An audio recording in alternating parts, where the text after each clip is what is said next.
to start the meeting. Welcome, everybody. It's a small crew today, probably because of parking. I can tell you for the audience, it's because we're all out trying to open new buildings right now. Yes, well, then people are out working. That's a good thing. Yeah.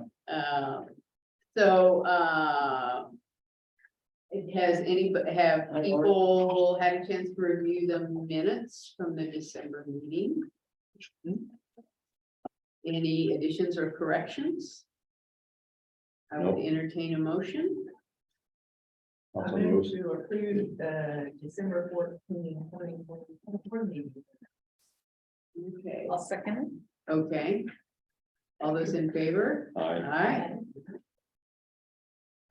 Do you have any comments from members of the public, either physically present or online? Nothing in the chat. Okay. Thank you very much. And we're on to financial conditions and activities, our external audit. You want to do an introduction or do you want to just leap in? Well, actually, the fun one this year is to highlight that we have Brenda, but not from Yes. SBA, Right. and Diva and Sensitive and Filippo, yeah, I'm still struggling. Yeah. You just call it SSF, it's just easy. Okay, I'll let you take it away. all All right. right, well, thanks for having me back a little later than usual.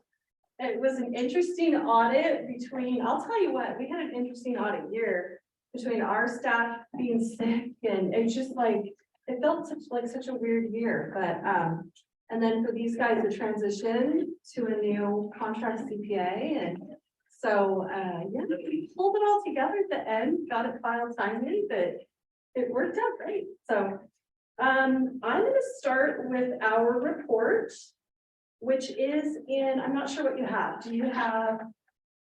Okay. Yeah, do you have like the big Yeah. document? That's one of that. So we'll do the letter last. So we'll start with the report, and this report is marked page 1 in your bigger document. So it has a 1 there at the bottom of it. Okay, Which piece are you starting with? So the bigger document, yep, there you go. okay. This one? Yeah, the one with the title cover sheet that says annual financial report. So this is kind of that thing that we are hired to do, this very small little couple of pages here. You know, the financial statements and all of the great information inside there is something that management puts together. We do the audit report. So basically what you're asking us to do is to give an opinion on the fairness and the accuracy of that financial statement information that management has pulled together for the year.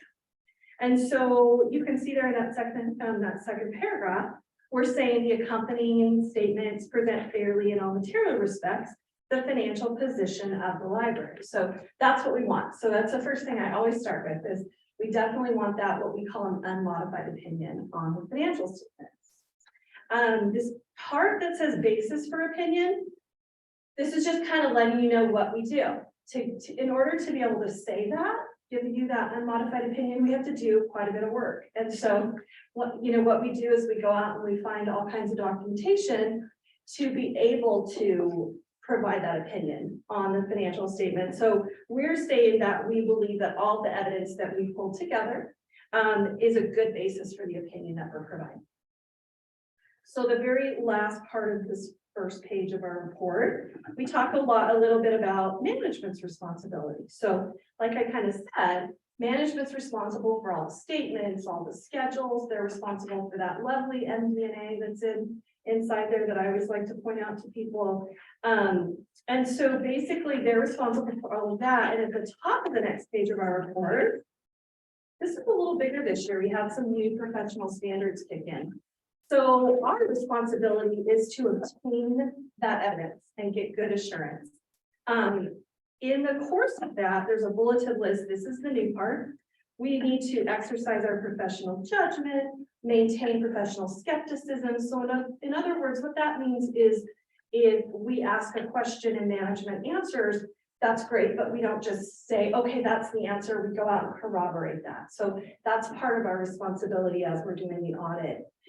We also have to, that third bullet in there, we have to obtain an understanding of the controls and the processes to make sure that the way that transactions are being processed ensures that they're going to be out there without an error.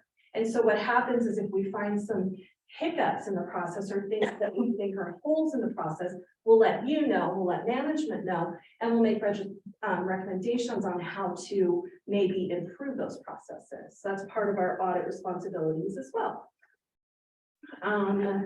This last bullet, this is also new. We need to determine whether there's any kind of doubt about the district's ability to continue.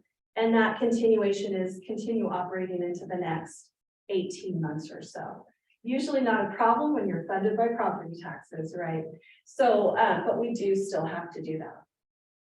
There is there at the bottom required supplementary information. The biggest piece of this that we need to let you know is that we don't give an opinion on that.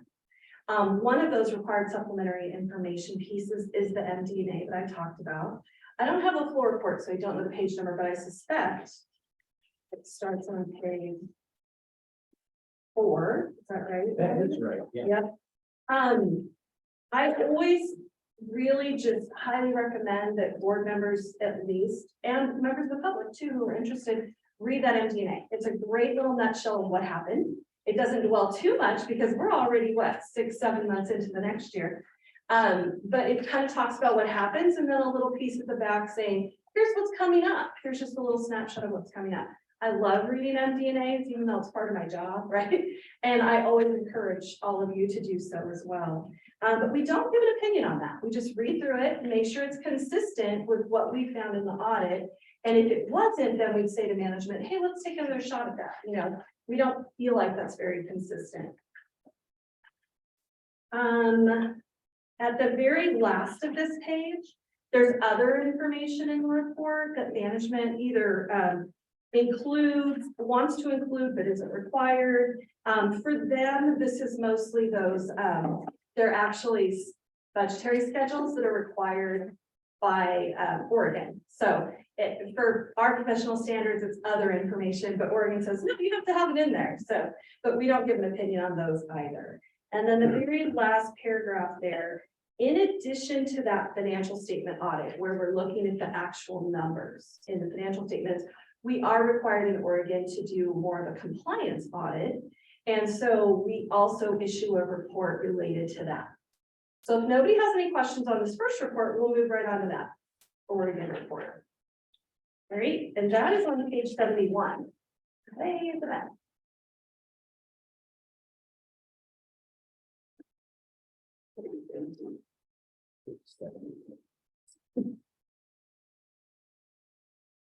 Right.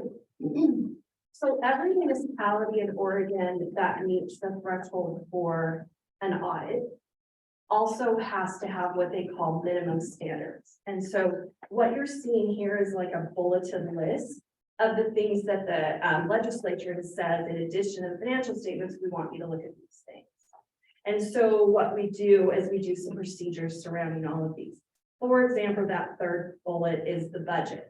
We go through and we kind of look at the local budget law manual and we look at your process and we make sure that the really important things are really important to the public have been addressed, that you follow that how you needed to follow it. And what happens if you don't is we let you know, because what we really want in all of this is for districts to follow it. And so we'll make recommendations and say, oops, you missed your publishing requirement, you know, got it. And so we look also, a big one for the library this year and probably into the next couple of years is public contracts. And the library always does a great job on public contracts, by the way, and budget. It's just been really good. We're trying to make sure the state is trying to make the auditors in some ways a little bit of a watchdog of, are they getting competitive bids? Are they doing the best they can for the money that you know the taxpayers have provided for these projects? So no problems in their area. If there were, we'd let you know in this letter. that there weren't. And just that little side note of, the library almost always does competitive bidding, even when they wouldn't have to. So it's, they do a great job. I just want to let all us board members know that. And then the top of this, we're looking at internal control, and I mentioned that. And this is another area where we would say, if we did report some holes in the internal controls that we were concerned about, this is where we would also report it. So nothing reported in this letter in regard to that. And one of the things that the library does is contract with an external CPA firm, which is not us, because we're the auditors, we're to be independent, but to make sure that they've got some mitigation and some experience of reporting like this. So that always helps a lot. It's a great internal control addition. So, that's one of the more strong controls in the district's policies and practices. Any questions on anything in our reports?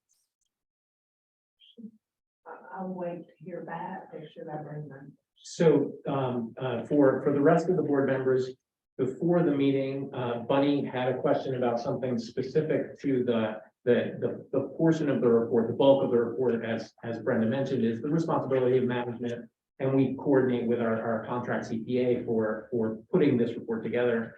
On page 59 of this report, we've got a schedule of revenues, expenditures, and changes specific to the grant fund.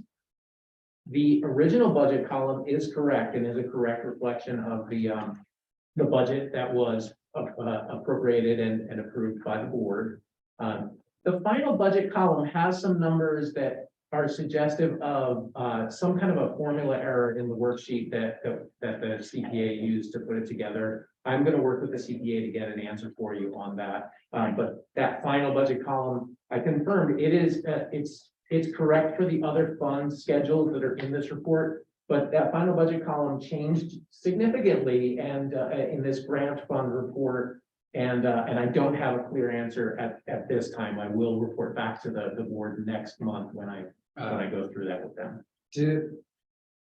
One reason for a change could be any grants we accepted during the year that weren't anticipated. So this final budget number, Yeah. It's not reflected in the LB, I think it's LB 10 Okay. schedule. So it's I don't have any backup that indicates it, and that's why I'm going to talk to the CPA after this and just see. It could be a simple formula error that I didn't catch when I did my review with them. But whatever it ends up being, I'll report that back to the board next month. And I don't have it off the top of my head, but were there any budget changes that you, like a supplemental budget during the year? No, no supplemental budget period, but certainly with grants, there was nothing that we did last. Probably is a formula error potentially. Yeah, it's like a factor of 10. It's an order of magnitude kind of an error, which is usually where those flags come up. You say, wait a minute, that number should be in the 30,000 range, and it's showing 300,000 budgeted for revenue. And so it's not even an expenditure budget, it's a revenue budget. That's a big change. And so that would be my first guess, but I will confirm. Okay, thank you. Yeah. All right, so I'm going to move on to the letter, which is not within that document, but is a separate document. We are required by our professional standards to issue this letter every year. So no matter how everything goes well, you'll just have the one letter. There's other things we may bring to your attention that result in other letters as well, but you'll always have this letter. And it's just been real important to our standards that are setting board that we make sure we're communicating as much as possible with the board, because in the end, the auditor really answers to the board, is hired by the board. We work very closely with management just to, because they're the ones who know the numbers, but we really are answerable to the board. And so we want to make sure we have that kind of relationship of, you can call me anytime, by the way, and ask me a question. Please know that. I always try to say that in my emails, but I do like to do a plug for that every year as well. So we start off our letter with our responsibility in relation to the financial statement audit, which we really covered a lot during our report. We covered that in our report as well. There's a new thing. So we have some new standards I mentioned. And so that third paragraph there is a new one. And so we're also starting this year, responsible for communicating some additional significant matters that we consider during our audit that we think are relevant to the board's responsibilities to meet their responsibilities of financial governance. So some things here have changed, and I'll talk about that in just a sec. We conducted our audit consistent with the plan, scope, and timing, because I think we said we would want to get it done by December 31st, and we did by the hair of our chinny chins, right? We did it, but usually we're done a lot sooner, and we probably will be done next year as we move forward. We got all the kinks worked out, but we did conduct it. We didn't have to extend with the Secretary of State, so that was the goal. So we're really happy about that. At the bottom of this, the significant risks identified. This is the new one, and this has been causing a little bit of alarm with our boards. And so I've been trying to make sure I put it in context. We've always identified significant risks. It's part of our audit. So all a significant risk means in layman's terms would be, this is an area that we are going to spend more time on. So if I have 100 hours and I'm going to spend some time, maybe I'm going to spend, 10–15% of my time in this one area, and that's a significant area. And it's because of the nature of there's a lot of reasons why it would be a significant risk. So our first significant risk that we identified is investment account. And there's a couple of reasons why we identified that as an area we might spend more time. With the bond proceeds, for the first time last year, the library invested in an investment account, something different than the LGIP. And whenever you do that, we have these rules of reporting that, if you've got a bank account, it really doesn't change value. If I put $100 in the bank account, it's worth $100. If I put $100 in an investment account and buy stock with it, it might be worth 10 by the time I'm done, right? So any kind of investment outside of like a bank account that's insured, we're looking at a little bit more risk. And the standards require that you adjust that. So if you did experience a loss, so if you put $100 in that's only worth 10 now, you have to report it at $10, not the $100. That's a little bit different for us in the government world. We're not used to doing these kind of estimate things, and so that's an area that was a problem last year. And so if you recall, there was a material weakness reported, I believe, as far as significant deficiency. And so it's something that of special interest to us. We're going to look at it and make sure all the accounting was appropriate. And I know the external CPA helped a lot with that this year, and that's really what they're there for, to kind of help some of the expertise of things that in the government, we're used to looking at budget and actual. And so some of these reporting things are a little outside our expertise. And so that's complex. And last year there was a weakness. So we spent a little bit more time there, right? And so then at the top of the next page, the other area that we identified in our audit for significant risk was property and equipment. And that's simply because there's a lot going on, right? So usually there's not, and maybe that's not a significant risk. So my message to everybody has been, this isn't any different than what we've always done. It's different that we're communicating it, but it doesn't mean anything it's not an item of alarm is what I want to convey. You guys might not have been alarmed, but I will tell you, I've talked to a lot of boards in the last month, and several of them have been alarmed. So that was their first question, like, what does this mean in this letter? And so I want to reassure you that we've always done it that way. And so as things and needs in the district change, those may change. So this year investments looked pretty good. There was some good process in place to make sure. It may still be an area we look at just because it's complex and it can move up and down, or it may not be because we may have identified, oh, they're doing this now. I think we're going to look at this a little bit more. So they may change, they may not. So I kind of want to pause and just ask if anybody has any questions. Kind of garnered the most questions of boards this year for me. On the investment accounting, is there a specific time point that you value the investment? Just at year end. So it can December be done 31st? anytime. So Fiscal year end. yeah, just Fiscal fiscal year year end. Yeah. So June 30th? So it can be done anytime. So in other words, if management or the board wish, they could adjust those every month because they get statements And those values, as we know, change on the daily. I would never recommend doing it daily, but some entities do those adjustments monthly. And so they can get a feel for where the securities are, right? At the minimum, you need to do them at the end of the year because that's when you're reporting for your audit. So, And we tend to do them monthly. We get a monthly statement from US Bank as far as the status of the various treasury bills that we've got investments in, sales, purchases, and interest exchanges, and we book that. And then we review that quarterly with the contract CPA to make sure that we've journaled it and booked it appropriately.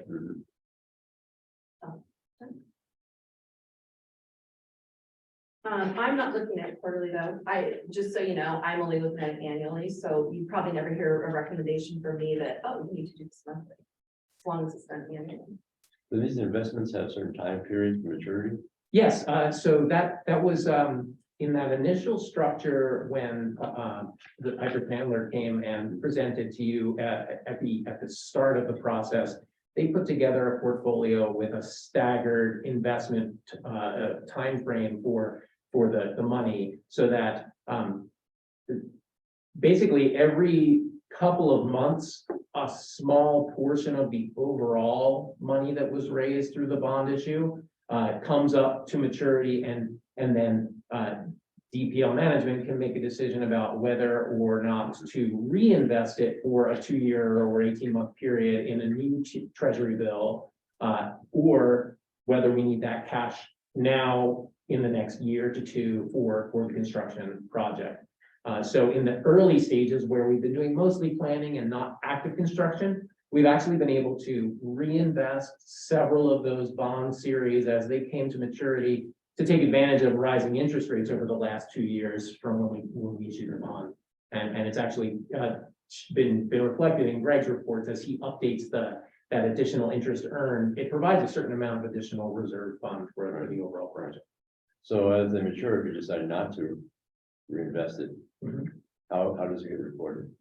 If we decide not to reinvest it, it basically gets accounted for as cash. And then we can decide whether we want that to be held in US Bank or whether it to be put into LGIP. Typically, we'll move it over to LGIP because it will earn a certain amount of interest just as cash, and it becomes a liquid amount of asset that we can draw on for the construction project. So you actually track the dollars moving from one account to another in Yes. the accounting report? Yeah, Doesn't and go what, into a lump sum. and the other thing that'll happen is the accounting standards for reporting, it doesn't make a distinction between what we call unrealized gains and losses versus realized gains and losses. So when you actually sell it, you have a realized gain or loss. But the standards say, you have to pretend like on June 30, you sold it all. And what is your unrealized loss or gain? So that's kind of happening in just one lump sum account called, unrealized or realized gains and losses. They don't ask you to separate them out like that, but economically, when you sell it, if if it's worth less than what you bought it for, you're gonna have a little bit of a loss that flows through that account. Or if it's worth more, you have a little bit of a gain, or it could be just exactly at 100% and there's nothing that happens other than the money transfers into a different account. Yeah. So a couple things going on. Where the cash goes is one, but where it goes on an income statement, whether it's a revenue or an expense that you've actually realized is another. Another Depends on the up or down. And you see that on those quarterly financial statements that we review. It shows up right now as a loss against the bond fund.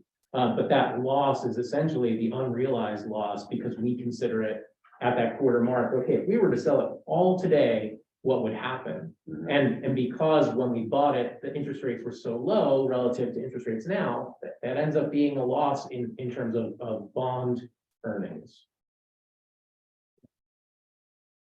And all of those funds, Robert, are in a savings type of account. Do you ever invest, say, in the stock market or mutual fund?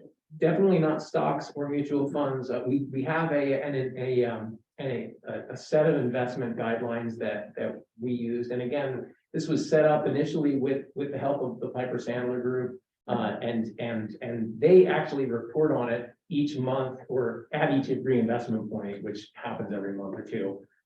What is the percentage in US treasuries? What's in commercial paper? What's in other governmental agencies or municipal bonds? And then there's a limitation on even the percentage that we allow ourselves to invest in terms of commercial paper, for example, which would be essentially like backed by like AAA corporate, but not as a stock, but rather as kind of a more stable kind of an investment. It's a loan instrument rather than an equity instrument. So just like cryptocurrency. Yeah, no, Yeah. yeah, and in fact, this is why this is identified as an area for elevated risk assessment, because that's a lot of money, and you can do a lot of risky things if you want to. So it's very important that we have an independent auditor looking over our shoulder saying, okay, so explain to me, what exactly are you doing with this $200 million worth of cash that you received from the taxpayers? Right. And on that second report I talked about, there's that bulleted list. One of the bullets was investment of surplus funds. So we do have to do some work around that, right?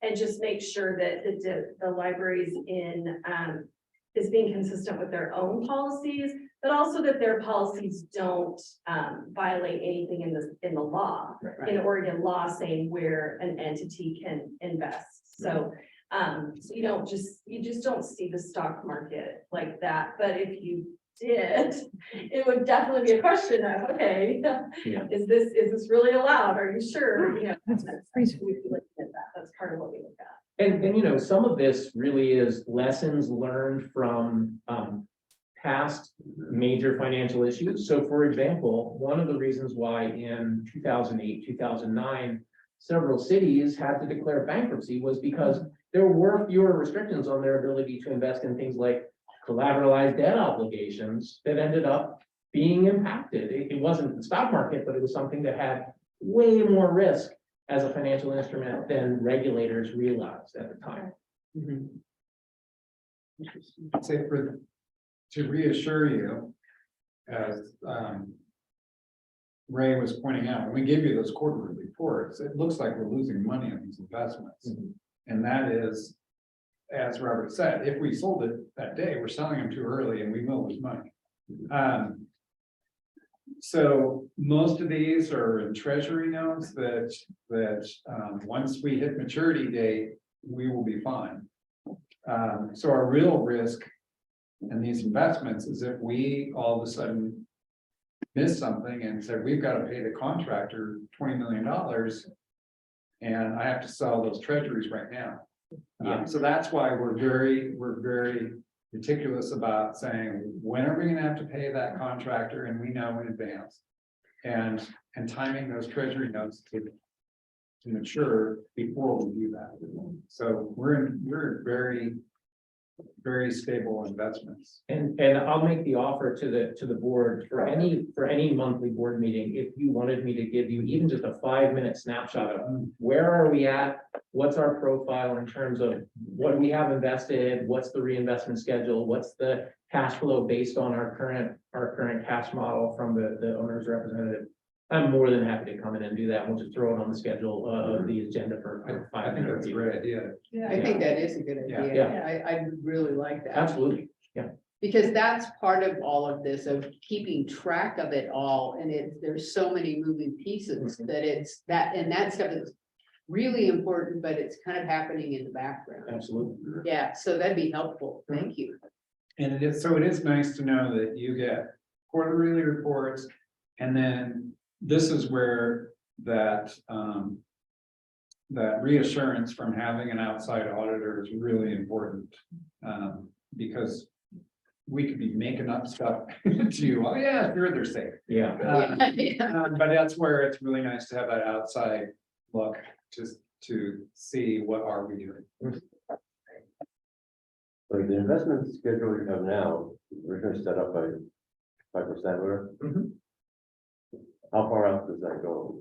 So the original investment schedule went out to sometime in late 2024, and I think it was something on the order of maybe 24 different set pieces of money, amounts of money scheduled out over that 2-year period, 3-year period at that time for the bond issue. And then as the early ones came to maturity, Piper Sandler identifies those, reaches out to us in advance of the maturity date Okay, so with there a are, reinvestment there are option. investments. Yeah, exactly. They continued, which I believe the board approved back in either April or May of 21. But they continued, they were not just identified as our investment broker for the initial investment, but they continue to provide that service to us.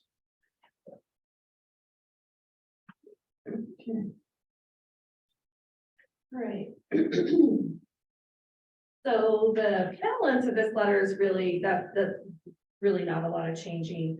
We talk about significant accounting policies. All of those accounting policies are described in note 1 to the financial statement. So where those footnotes start. One new thing this year was the new leasing standard. And in a nutshell, this wasn't very material to the library, but everybody had to do it. It'd been delayed for a long time by COVID. But basically what the sense of this is that a lot of entities, municipal and otherwise, were obligating themselves under leases. So maybe they've obligated themselves to pay $20,000 a year or a month or whatever for the next 10 years. And so if you add that all up to what they've obligated, that's a pretty big number.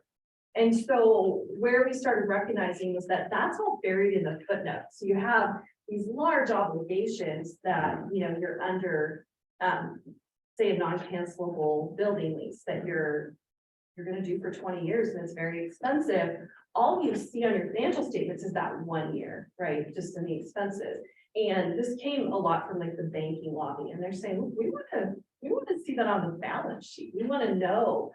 To us, this is nothing more than financing. It's as if you purchased something and went out and got a loan for it. So we really want to see this on the balance sheet.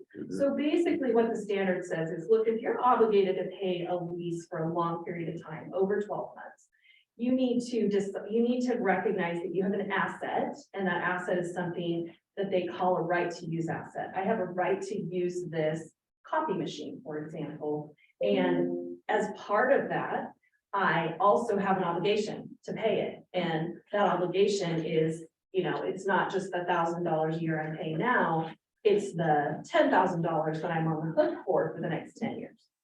So that's kind of what we had to do. Not a big thing for the library, but something I just want to bring out. So you see that now on those full accrual statements, you'll see a new debt called lease liability.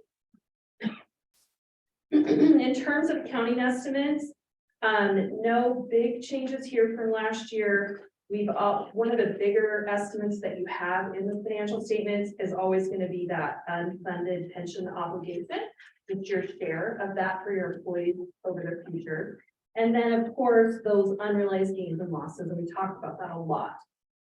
They may or may not come to pass, but we have to record it as if they did on June 30th. So that's an estimate. That could go back on July 1st, and you might have made all that money back because something great happened in the stock or the bond market in this case. So those are the areas that are most estimate. We also want to, you know, we let you know that when we're looking at these estimates, we make sure that they're good estimates. So in other words, that unfunded purse liability, those numbers are actually computed by an actuary and audited by an independent auditing firm. So, you know, even though they change and they can be a bit volatile, there's some good assumptions behind them. And of course, that the investment is based on a market value, which is the market value is done by US Bank. So Piper Sandler's your advisor, but in the end, US Bank says this is what everything was worth at June 30th. And they're obviously a very reputable provider of that. So let's see. Moving on to the next page, no significant unusual transactions were identified. We didn't identify any suspected fraud. We didn't have any significant difficulties with management. Management's always a pleasure to work with. We do have to talk a little bit about uncorrected and corrected misstatements. It's something that we're required to talk about with the board. And I think you have that maybe attached. It should be attached to the, although I didn't print it out, but it should have been included and attached to this letter. So just to give you some context, I don't need to go through that. It wasn't very big, but when we talk about auditing and that everything is fairly stated in all material respects, that means that we're not making sure that every dollar is accounted for. So, you know, we're saying, look, if this is within a certain reasonable amount, we're gonna say that's good. Otherwise, we'd be here all year just looking over Robert's shoulder. That's all we'd be doing, right? So we can't get full 100%. And so there are certain things that we perhaps find in our audit procedures, and we say, oh, we found an error, and this is a very small error, but it's over the scope where we have to bring it to your attention. And management can look at that and say, oh, well, you know, we've already prepared the financial statements. We're very happy with them. Preparing financial statements is a huge job. And we think that on this one, we're not going to correct that error. And we either say, sorry, guys, it's too big. You have to correct it. Or we say, yeah, we agree, don't correct it. And so whenever we say, yeah, we agree, don't correct it, we have to let the board know. And so just a couple of those, we found a couple little areas in prepaid expense where there was just one that needed to be included, but it was such a small amount that we proposed it. And then said, oh, you know, let's not make that adjustment. It's sometimes just not cost beneficial to work that way all the way through. This takes a lot of work, so that makes sense. And that one in particular helped us to identify an area where we could improve our process for identifying things that are prepaid expenses. So for the purposes of the board, what that meant was we booked the entirety of that purchase, that I think it was 21,000 in last fiscal year, where the value of that purchase really extended mostly into this fiscal year. And so we could have and should have booked that as a prepaid expense that carried in as an expenditure for this year. Mm-hmm. And prepaid expenses are big here because there's a lot of subscriptions and stuff like that. This is a big area for the library. So sometimes it's kind of hard to catch them all. There's just so many of them. So we spend a little bit of time there as well. And so we just found that. And then the other thing Brenda? is, oh, sorry. What guideline do you use to decide whether something actually is in or not? So there's a lot of, we use just kind of our professional standards, and there's usually this kind of formula. So I always choose expenditures because so you can choose anything. You can say, I'm going to do it on assets, I'm going to do it on revenues. For municipalities, I always choose expenditures because I feel like that's the public's focus.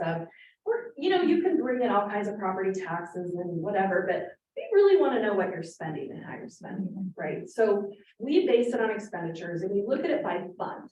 So in other words, you know, the general fund might be larger than the grant fund, and certainly is. So we'll do a percentage of expenditures, usually anywhere from 1 to 2%. And that 1 to 2% is really based on our, you know, we're talking a little bit about risk. You know, I say significant risk areas. If there's a lot of risk in the general fund, which there's usually not too much, we might say that's going to be 1%, because we want to be lower.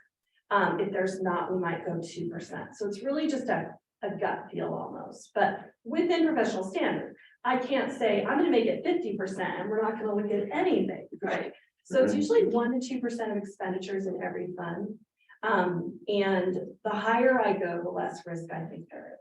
I go a little bit higher. And so that's usually how it's based on. And then that is kind of our number for overall. So we're going to say we don't even want to see errors approaching that.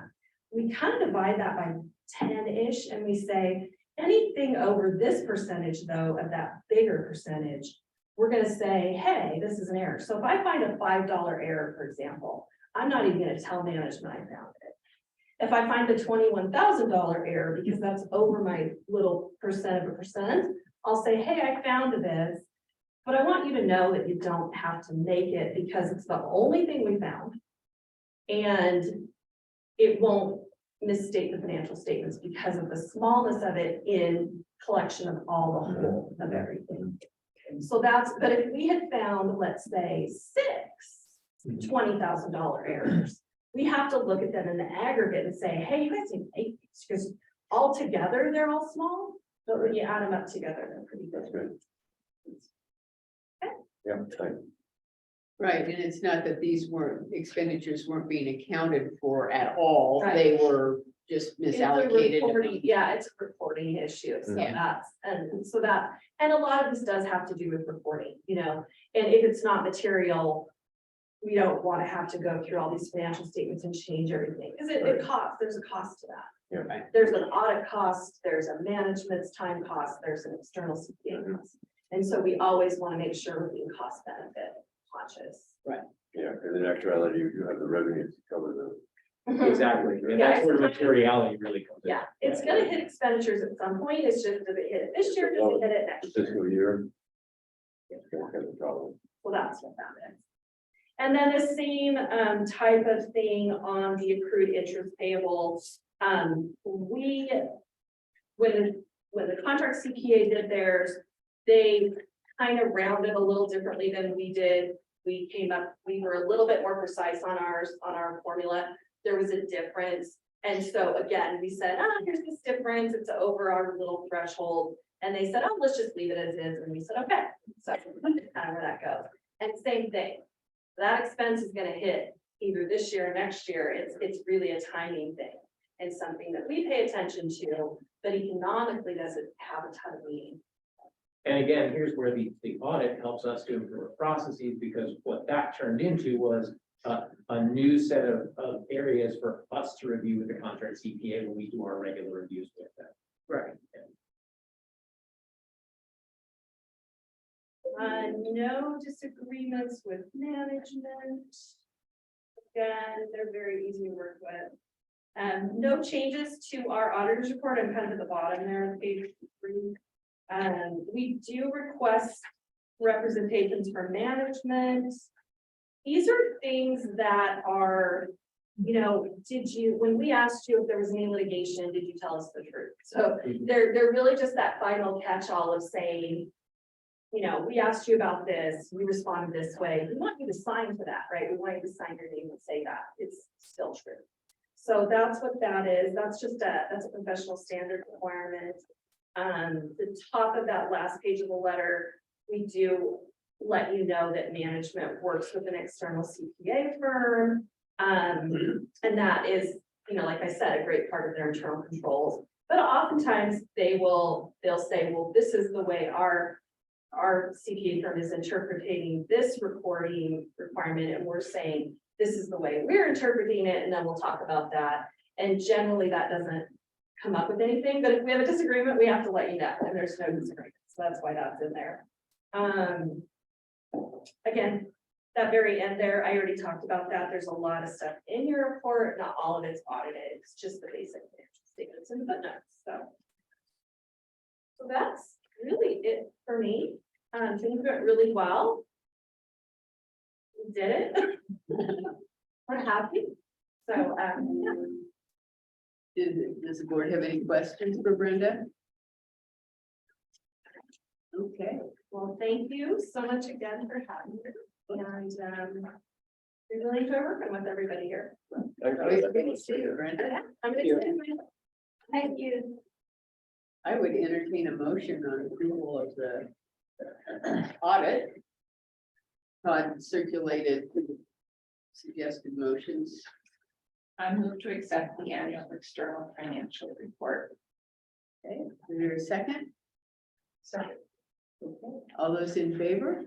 Aye. Okay. Yeah. Okay. Next up is our financial condition and activities monitoring report. Okay. Goes hand in hand with this. Yes, and I delayed this reporting until we had the audit. I do want to pause for a moment and acknowledge that Robert, Brett on your team did an incredible amount of work with this audit. Brenda kind of alluded to it, but they had illnesses and they kind of stopped the audit and then restarted it. So this turned into about a 5-month audit Oh, wow. for our team. And so that was a lot of work. And so I just want to highlight that it's a stressful thing, and then also highlight that Robert gets to start this all over again in about 4 months. Yeah. Yeah. I'd also like to add that, I know that I present personally to you the quarterly financial statements. Annually, we have our auditor come and present the auditor's report, but as Brenda mentioned, the meat of that report is still, the reporting that's within our control in consultation with the third-party CPA. So, I realize that it's quite a big report. So next month, I'll be presenting the second quarter financial statement for the current fiscal year. But if in the time it takes for you to make your way through all 70 pages, if other questions come up, please don't hesitate to reach out, and I'll come prepared for next month's board meeting with any answers to any questions you may have with that statement. Thank you. Okay. Hopefully you've had a chance to read through this report. I was not going to go through it bullet by bullet. You may notice I highlighted 6C, which purchase emergency services and materials that exceed 50,000 may be approved by board president. And I only highlighted that as a possible discussion point of the fact that the board raised spending authority to 150,000. And did we want to be consistent with that one and raise that as well to 150? It's something that rarely happens. So this is not a crisis for us at this moment. I think we've used it once in the last 20 years, and that was during COVID.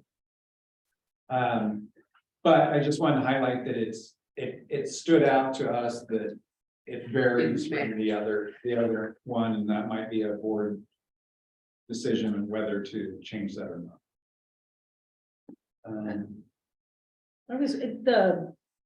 Wasn't it just a couple of months ago that we voted to make the raise to 150,000? Yes. Yes. And that's where, and my apologies, when we did that, I don't remember if we discussed this piece or not, or we just. I can confirm we didn't discuss. Oh, okay. Because I think we would have raised all of them. Yeah. I don't remember. You point out some changes from normal things. Number 7, hiring an attorney. We did hire a new attorney this year. And that was through board approval. That was for the land use attorney. So that falls in line there. And otherwise, I'll open it up to questions. My interpretation is that we are in compliance with this report. Okay. Did members of the board have any questions for Todd on this, or? Yes. Well, would we need to make a motion on if we agree, if we think that raising the emergency service and materials should be raised from 50,000 to $150,000, we need to make a motion on that. Yeah. Yes, and so I think we handle both of those separately to get to approve. Okay, To say that we're in compliance, first of all, okay. and then if we want to make a second motion, we could. Yes, good point. And I didn't write out a sample motion for you. I didn't think of that. So. Well, I think we can, Yeah. that's a simple enough one, Yeah. that way I think we can. Okay, well, shall we talk about, does anyone want to make a motion on the fact that we are in compliance? There I go. I move that the library is in compliance with the financial conditions and activities policy. I'll second. Okay, any further discussion? No.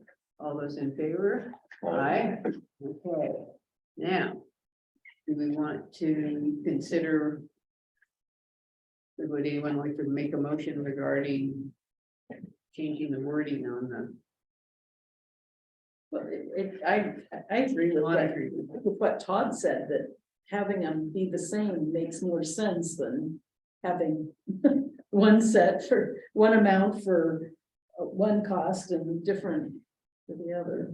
So you'd like to make a motion that to Sure. change the dollar amount in section 60 to $150,000. Do I need to say everything you just said, or can I say, yes, I make that motion? Have you got what you need, Lori? Yes. Okay. I need to restate it. No, you do not. Oh, okay. Okay. I so moved then. Okay, any second? I'll say. Okay, any discussion on this? Yeah, refresh my mind. My memory, the 150,000. That we approved. What was that for? That was the ability to purchase multiple items with an aggregate cost exceeding 150,000. Basically, just Right. that if That was the- I can spend up to 150,000 without coming to the board. And what drove that was that we started seeing more and more of these types of purchases cropping up, and it started to become a question of, okay, so is there an efficiency to be gained by? Yeah, you're coming back to the border with that. And Right. and at the time, it was Yeah. noting that we hadn't changed it in 20 years, and there was obvious inflation over 20 years. But I read 6C as being emergency service, It is, It only is. for emergency situations, yes. not for these normal contract purchases that we're making in terms of construction or anything else. But then this is by the board president. Well, maybe approved by the board president. Mhm. And the question in my mind is, why we raise it to 150,000, 50,000, if it's only for emergency. Emergency services in the past, I think have been things like leaks in the roof. And actually, as I said, we only have one instance, and it was during COVID, where when we had to shut down and buy PPE Oh, okay. immediately. Mhm. So I don't have I will tell you on my stress level of this changing or not, we're down at a 0.5. Right. Because it doesn't happen a lot, I was just looking, Mhm. it really just stood out to me that there was some inconsistency in here we may want to discuss. Yeah, I mean, to me, this Okay. would be like a 1 in a million shot of this ever happening, and it would be if the big earthquake came and Todd fell into the chasm and we needed to, Excavate. do something to save a building. I mean, so the So- likelihood Now- of this happening would. And that said, that the board would potentially convene an emergency Session, meeting. yeah, right. I mean, this is a Well, I don't see long any- shot. Yeah, I don't see any reason to change it then. I think Tom's saying, it's not gonna happen. Why change it? I guess my thinking of why to change it is just so that we're not looking at two different. Dollar amounts. Yeah, I can understand that. I think Well- consistency. Yeah, throughout I guess is that's what I'm looking Yeah. at too. I know when we get some use reports. Sometimes it's, well, why is this one level, Yeah. this another level? Exactly. Right. And I think to help with the discussion, for me, my concern with the inconsistency is just that I've got myself and the rest of our staff well ingrained that if it's gonna go over $150,000, we have a different procedure. Rule, yeah. And my fear maybe would be for me or a future director that is so used to that rule, an emergency happens and they inadvertently they purchase something for $60,000 thinking they're within their limits and then realize they missed some things. That's a good point. Yeah. Okay, shall we have a vote? Mhm. All those in favor? Aye. Aye. Opposed? Okay, motion passes.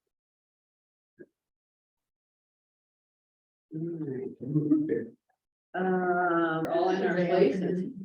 All right, start over. So Ruth and Matt, welcome. They had the pleasure of being locked in this room with us all day yesterday. Got on a flight, went home, and now get to do this again. So we're still in the same room. We never left. Yeah. Todd has a little cot set. Yeah. It's nice to see Well, you all. Yeah, it's nice to see everyone. I know some people were in and out, so I'll just kind of repeat that. I think the team, what the team has been able to accomplish since, early December, when there were a couple of significant changes that we decided we should explore and make to the project. We're going to show you some things today. We're really seeing some wonderful simplifications, some wonderful efficiencies and improvements to the building and the site design. So I think all things considered, everyone is feeling really great about kind of the progress. So we've got a lot of visuals to show you today. And then maybe Todd or Lynn, if you could be my eyes in the room. And if someone's raising their hand with a question, I will try to pause at kind of logical points for questions, but if there's something that needs to be answered right in the moment, I'll let you be my eyes and ears. Okay. Okay. So let's start by kind of reminding everyone, we can go to the next slide, Matt. I think one of the changes that we embarked on in December, based on a lot of great discussion with DPO, was trying to level the first floor so that it didn't have a significant change partway through the floor plate. And we had originally gone down this path for really sound reasons, thinking that we would get some great efficiencies from a grading standpoint by kind of nestling in to the natural topography, and it would give us some benefits from a programmatic standpoint, that when someone could come into the building, they could see down to exciting public components and also up. So we were thinking that was going to provide us some really wonderful opportunities. And as we got further into it, we realized that we might need to bring those floor levels back together. So that's what you're going to see today. The image Matt has on the screen right now is showing where the original step in the floor plate was, and it was about a 5-foot change between the two portions of level 1. And like we said, it allowed us to kind of nestle the building down to kind of hide some of the more utilitarian portions of the project. But also, like we said, you could come into that area labeled gather, which is kind of the lobby arrival zone, and you could see both up and down. And it was a way to expose more excitement of the building right from the arrival. And so what that was also based on was each floor having a certain amount of staff space on the right and a certain amount of public space on the left. And coming off of the work on Robo, where we had all of the staff kind of in one portion of the building, we, along with DPL, thought, maybe we need to examine a strategy where we do have a staff presence on each floor. It allows us to have eyes on each floor. It allows us to separate really noisy, collections, tasks that tend to have a lot more noise and movement from tasks like accounting and HR that really want more quiet and focus. So it felt like a really great decision, and it allowed us to obviously have public, functions on each floor as well. And as we went down this path, what we were realizing was we were ending up with some redundancies in the building. So we were kind of doubling up on some of the staff bathrooms and circulation space, and that we were losing some square footage that really the public could be using. And so what you'll see here today is that at the same time that we brought the two pieces of level 1 floor to the same level, in alignment, we also reorganized the program so that all the staff is on level 1. So they're all on one floor. We don't need to, inadvertently double up on some of those functions. So the drawing on the left is the one we showed you similar before, where you can see that dotted line where the change in the floor plate was. And now what we've done is we've kind of set the whole building at one elevation. It's kind of a happy medium between. This does a whole number of things. not only does it make travel within the building, more convenient and easier. We are able to lose an elevator stop, which saves money. We're able to simplify the book returns to the AMH, which is quite a financial savings. And we are also able to, the site plan starts to level out in a way that makes it more cohesive. We can eliminate some stairs and some handrails, especially on the west side. So we still have stairs there, but you don't have to go up quite as much to get into the building. So that's a nice accessibility win. You don't have to drive down to the book return window anymore. It's a little bit more of a flat service drive. So that feels a little bit safer, especially when it's raining and snowy and we don't want ice to build up there. And so it really starts to feel a little bit more cohesive. And it also, if you're parking in the north parking lot and making your way to the building, it also is just a little bit easier to navigate without a lot of grade change.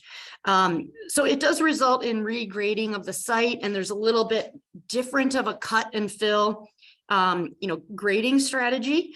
But we don't think from a cost standpoint, it will be a problem. And there's just so many more benefits that we're seeing along with landscape. This diagram that you're seeing here is kind of a basic diagram of how the entire site is being utilized. Now, this doesn't reflect anything new, but we wanted to just kind of point this out. That red area is that sell-off portion. And the center drive aisle. So we're setting that elevation relative to the adjacent streets. Those are being set by the larger master plan. So we need to match that. And then the orange area, kind of the building and the entire visitor parking lot to the lower right, all of that is going to be set at kind of one grade. There will be minimal slope to drain water, so you don't have standing, ponding, etc. But it really makes that all kind of much easier to navigate.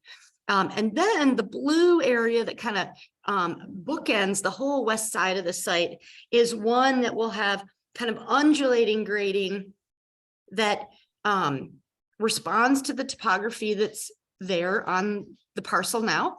It will marry up to the existing 27th Street, which we need to do. And it will also allow us to kind of soften the appearance of the building on the site and kind of make it feel like it really belongs there. And it's not just kind of plopped on top. So there's some really wonderful benefits there. I think some of the grading is also acoustic. So similar to what we were doing on Roble, was berming up in areas where we know that there'll be a lot of traffic noise from 27th Street. We can berm up in that graded area in order to mitigate some of the traffic noise that we'll hear from both 27th and Wilderness Way, and make it more pleasant outdoor space on the site. Mm-hmm. Yep.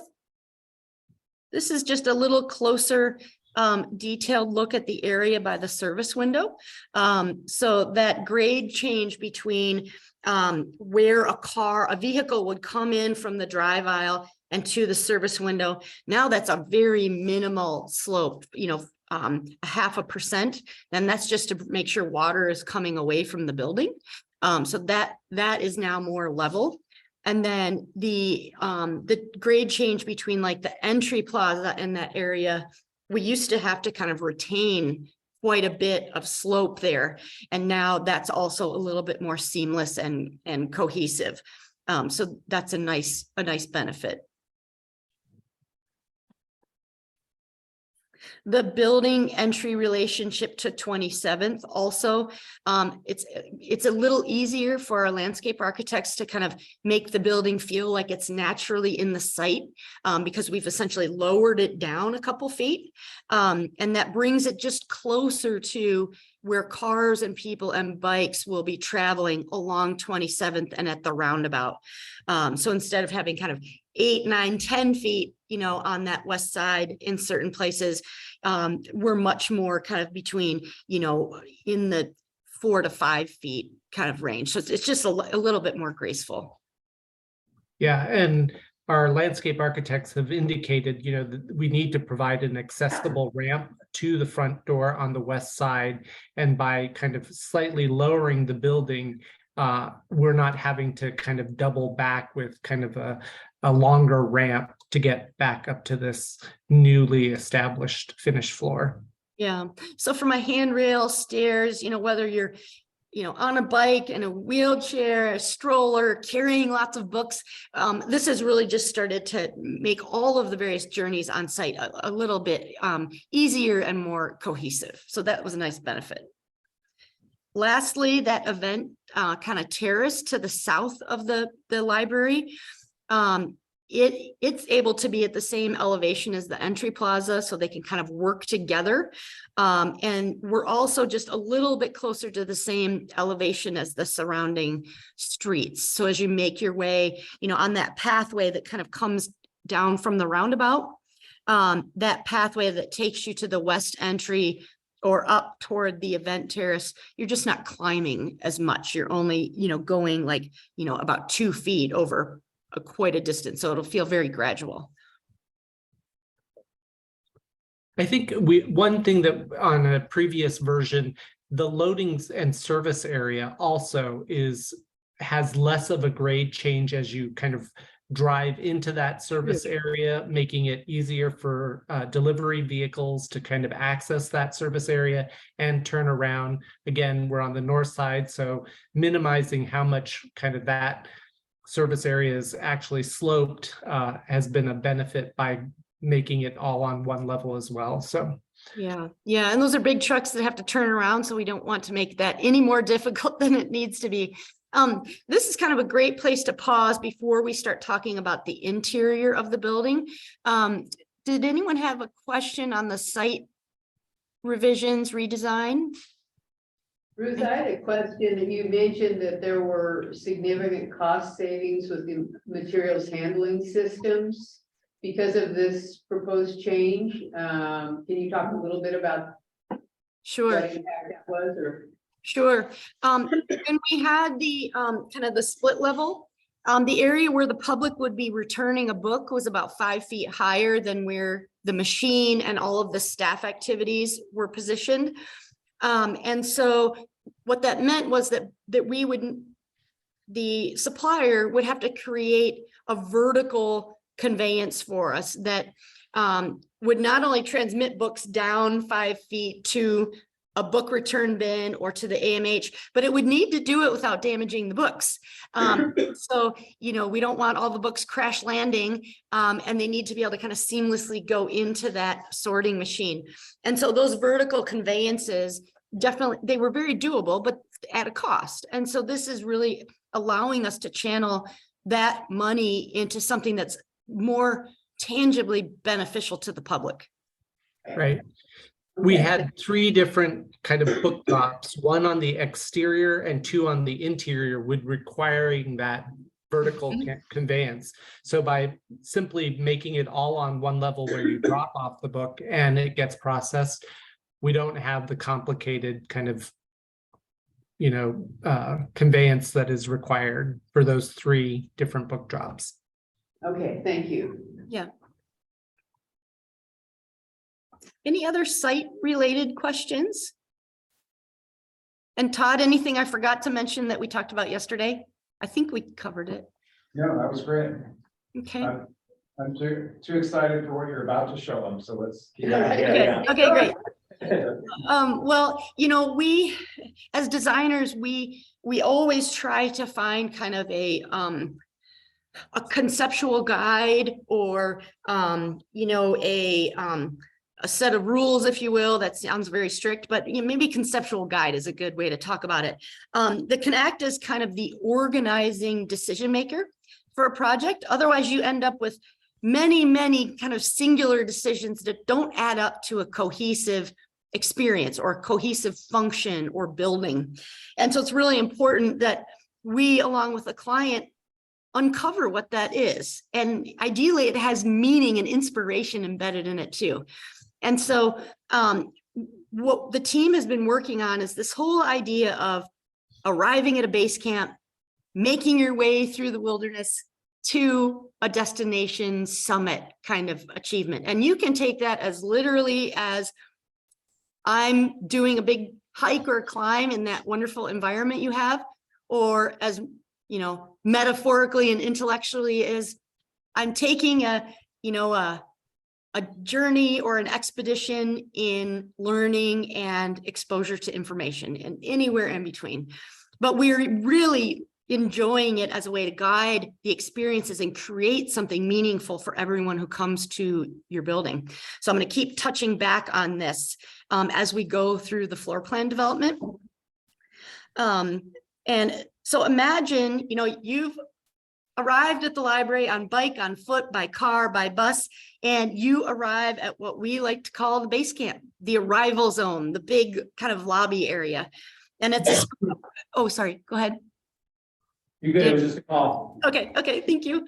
You know, and I think we and you know, we want people the minute they are in the door to be connected and excited with everything you have to offer, no matter what age or, you know, experience level you are. There's something for everyone. And it's also a place to kind of gather your bearings, figure out, okay, whew, I've made it inside. Now, what am I here to do? What's going on? Where do I find it? And that's true for people who are making a beeline to the holds and zipping out, or people who have never been here before and they are orienting themselves for the first time, everything in between. So imagine you arrive here in this, you know, in this arrival zone, and we need to really be conscious of all of the traffic patterns, right? Everyone's going to be coming to do something a little different. And that's part of how we design a large arrival area like this. So Matt was just pointing his cursor at the bottom of the screen. That's that west vestibule near the terrace, you know, where the parking lot, the drop off, all of that is. So we know people will come from there. We know people will come from the west vestibule. And they're going to be making their way either to, I'm going to try to annotate here. You know, they're going to be zipping to the stair. You know, they might be heading to the holds. They might be, you know, going right to the book drop and then to the elevator. You know, we know staff is going to be going back and forth to the meeting room, and we know people will arrive at night to go to an event. So you can see, if you kind of map out what we know people will be doing, it starts to suggest how we might place other elements in the space. And those are things like benches and seating and a place to pause with your coffee, display elements or orientation monitors. This could be a place where a staff member with a tablet is, you know, poised and ready to answer questions. And so that's that area in the center that we're talking about. We have kind of the right number of self-checks that we think will support this, this kind of traffic flow. We also have self-checks up on the various floors also. We have the library of things and the holds up in the upper right. And I know that Redpoint and DPL have started conversations with potential cafe vendors. So we'll continue to develop that area kind of in the middle of the screen as those conversations take place. And then I showed you kind of the book drops on the right into that AMH and the elevators. The dashed rectangles that you're seeing on the left represent the amount of space we need to expand the meeting room seating. We talked about how each room would hold 100 and then 50 more people just outside, so that we just want to make sure we don't preclude that from happening as we design these elements. And so this is really an exciting space. And we have some more visuals we can show you, so that kind of shows the character of how this can develop.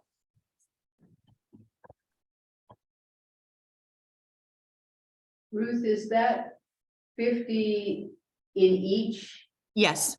Okay, Yep. okay, I just wanted to verify. Yep. Thank you for asking. So imagine you've come in from that west vestibule, or excuse me, east. You've come in the east vestibule. You can see a hint of the cafe and that display kind of central area just on the left of your screen. You see the holds and the library of things kind of straight ahead. And then you have the elevator on your far right. So very clear shot to that. And then you have this stair that is kind of this stair that weaves up and into the building. So it invites you in right from level 1. It's easy to find. It's clear path.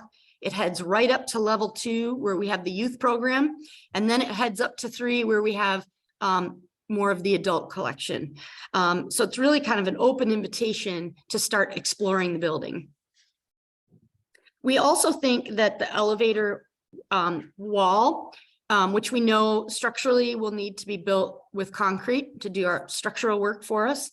It's a really wonderful canvas that we as architects think is a very important part of this, creating this whole arrival experience. You come, you get your bearings, you start heading up, and you're going to see things on the different floors as you work your way up, but you're also going to look down and see into the lobby. You're going to see people doing things. You're going to travel, onto the floor plate, but also against this kind of larger canvas wall.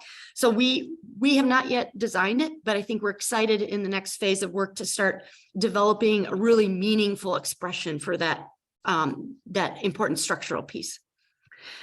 We have not yet, oh yeah, you can keep it right here. Here's another view from the west vestibule. So you've come in kind of off of 27th. You're seeing the holds and library of things just to the lower left of the screen. Elevators kind of in the middle. And then we're still working on how the bottom portion of the stair is supported. So it may end up being able to be supported in a little bit lighter way than that triangle wedge you're seeing right now. But the configuration of the stair, I think everyone is really excited about how it attaches to level 2 and level 3 out in this arrival kind of base camp. And there's a small hint at the book drops just beyond there, and maybe we have a better view of it in one of the upcoming ones. Yeah. But that similar idea that we had on the previous version where we're kind of showing kind of the process of returning a book is still on display here. Yeah. Yes. And that's a great point because you can see now this is a straight on shot. So your back is to the meeting rooms. You're looking at kind of the, you see how you can find all the different things in this building. So the book returns, the library of things. You can't quite see it in this view, but we have a way to start indicating that it's kids on level 2, adults and teens. So that text you're seeing is kind of a placeholder for right now until we start working with our environmental graphics expert, because it could be very simple and straightforward like you're seeing, or it could be a little bit more artful. And so just know that that's a piece of work that we will take on in design development later in February. Can I ask a question? Ruth, so in looking at this, looking at what we see on the screen right now, to the right is going to be where the staff works, and to the left is the public. Is that correct? Oh, great question. This is a nice place to show that. Thank you. Because this is where you start to see the change from where we were headed earlier to what we have now revised the building to do. So I'm going to annotate. So right now, the public program on levels 2 and 3 is here. And then the staff, we've reorganized the staff to all be on one floor because we get so much more efficiency that way. And so you can't see into all of that space, but it is all behind that book return glass wall and the solid wall where the holds and library of things are. And so there's quite a bit going on here in the arrival zone for the public. And then we've clearly indicated how you make your way up the stair or the elevator to start to find other, other areas of the building. Does that make sense? Yes, thank you very much. Okay, this was a great place to show that. So thank you for reminding us.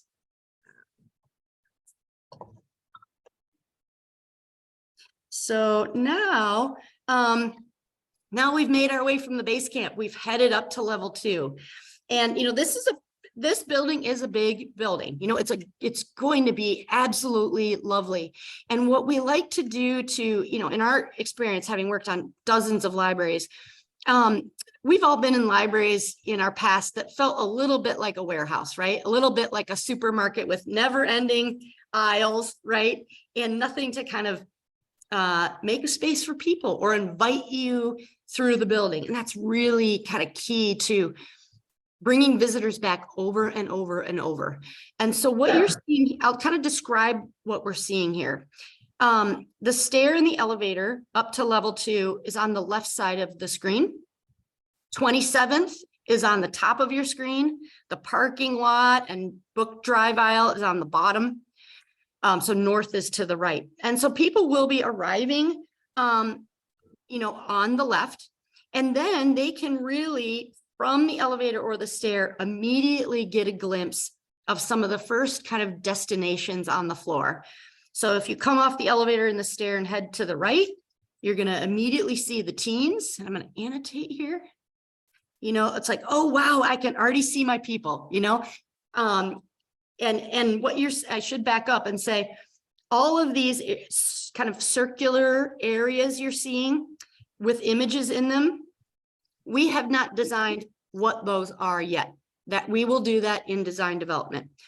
But here in schematic design, what's important is laying out a method for how people find their way throughout the floor and how we start separating ages so that you don't have toddlers and teens kind of right up against each other, and solving for things that want to be loud and boisterous and things that want to be a little quieter.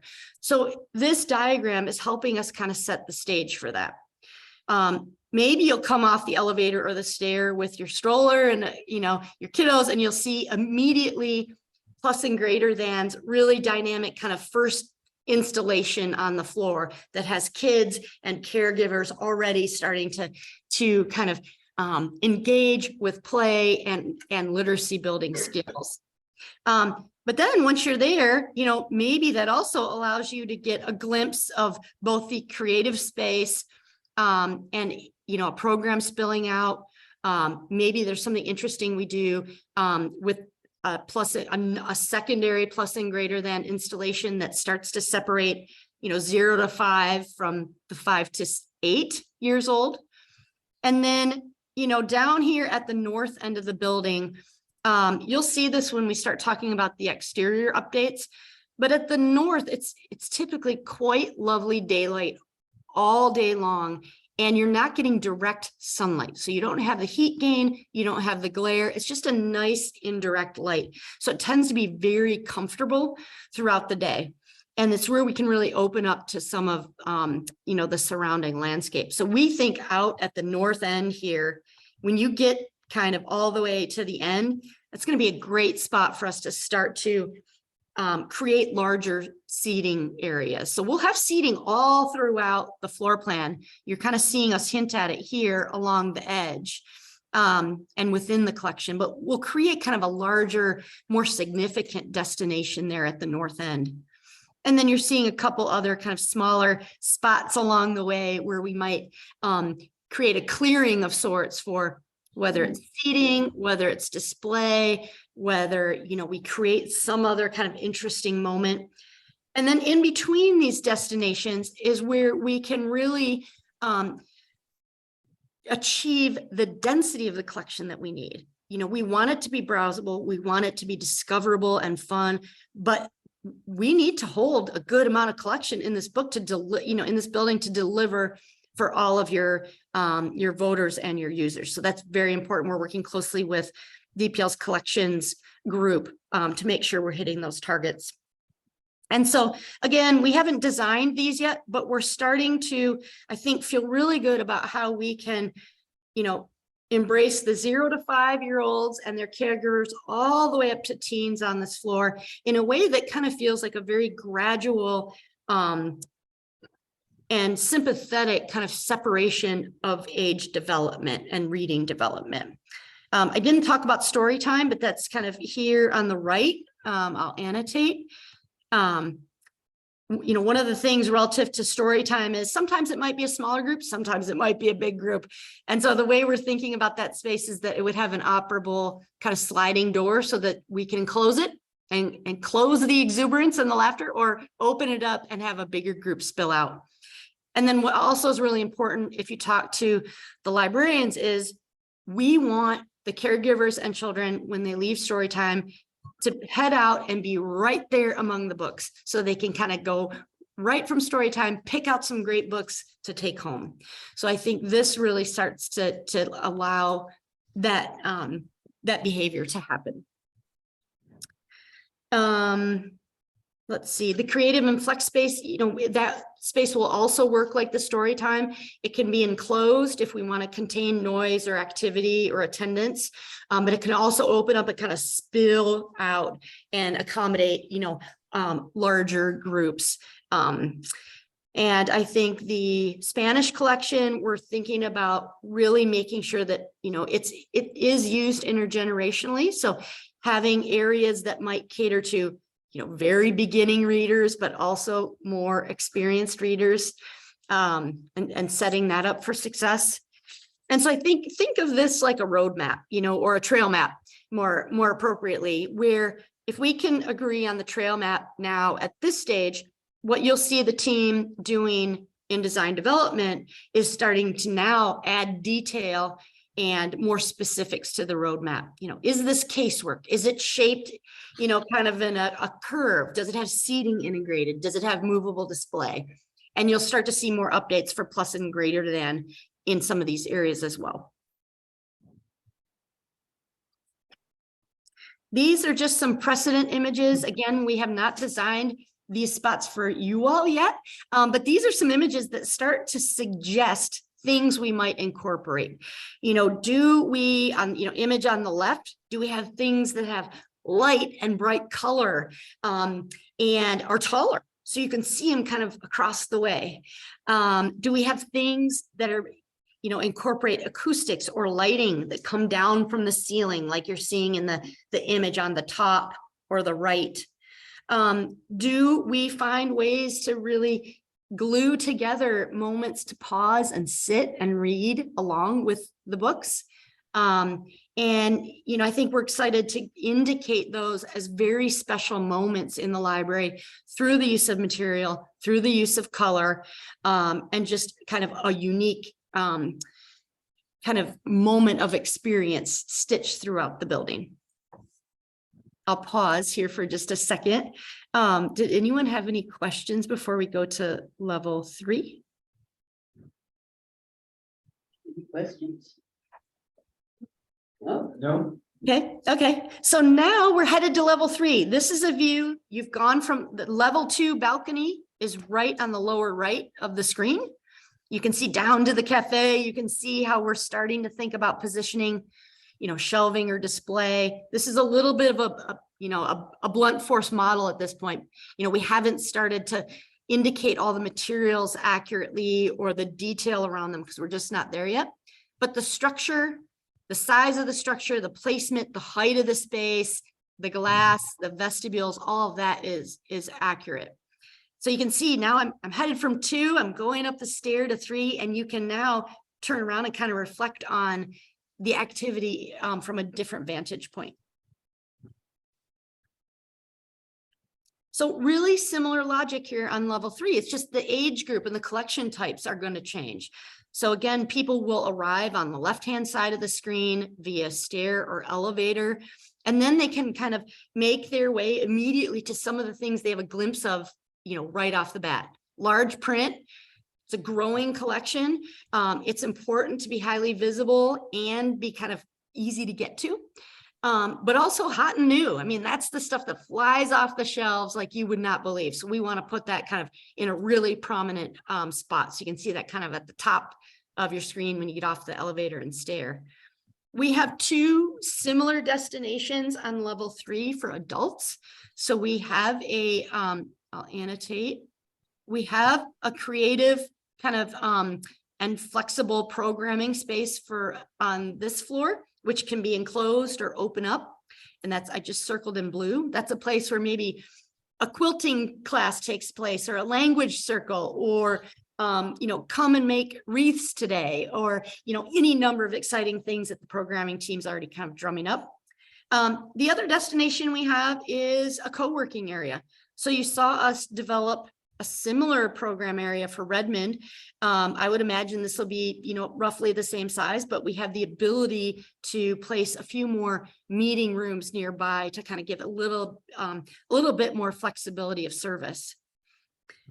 Again, we like creating these little clearings or moments as you go from south to or left to right.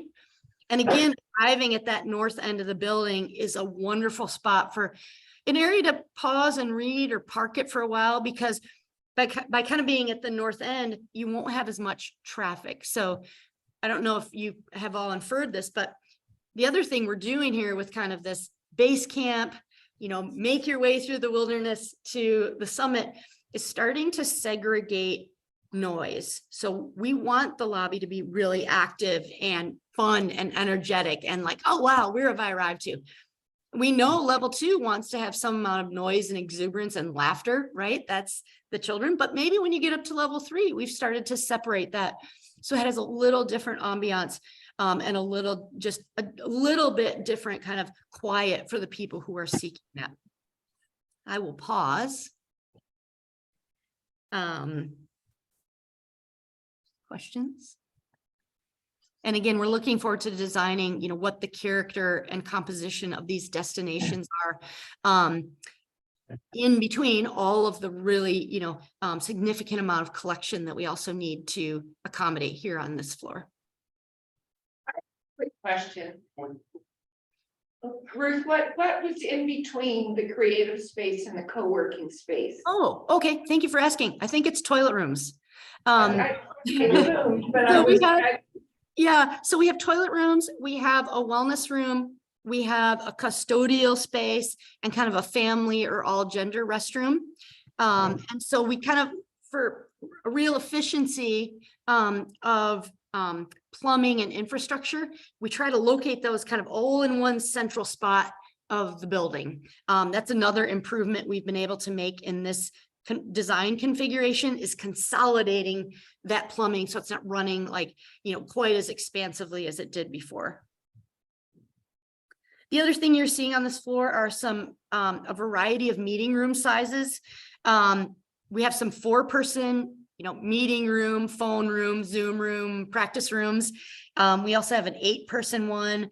We talked a little bit yesterday with DPL about, do we need to investigate, you know, maybe a 20-person space? So that might be one change that we come back to. But otherwise, I think, you know, it's a similar logic to level 2. Let's get great seats at the perimeter. Let's get a lot of collection, but not make it feel like a supermarket. So we have these wonderful destinations you kind of discover along the way. We haven't, again, you'll see some images here. Again, we have not designed those destinations yet, but we always love sharing images where we can kind of start getting our creative juices going and talking about, oh, what do we like about how this might function? What do we think might function better? So thinking about the types of seating, the types of display and collection that would really entice all of your users. So we also worked a little bit on level 1 because, you know, before we had staff on 3 different floors, you know, to kind of separate all the different tasks they were doing and get eyes on all of the floor plates. What's really great about putting them back all onto one floor is, number 1, we have a little bit more opportunity for them to collaborate. We really harness some greater efficiencies with being able to share meeting rooms, print rooms, break rooms, bathrooms, you know, you name it. And so at this point, we've accommodated the quantity of offices, dedicated workstations, you know, kind of the material processing areas that we think this building will need. So that was another big lift to reorganize this onto one floor, but I think it's feeling pretty good.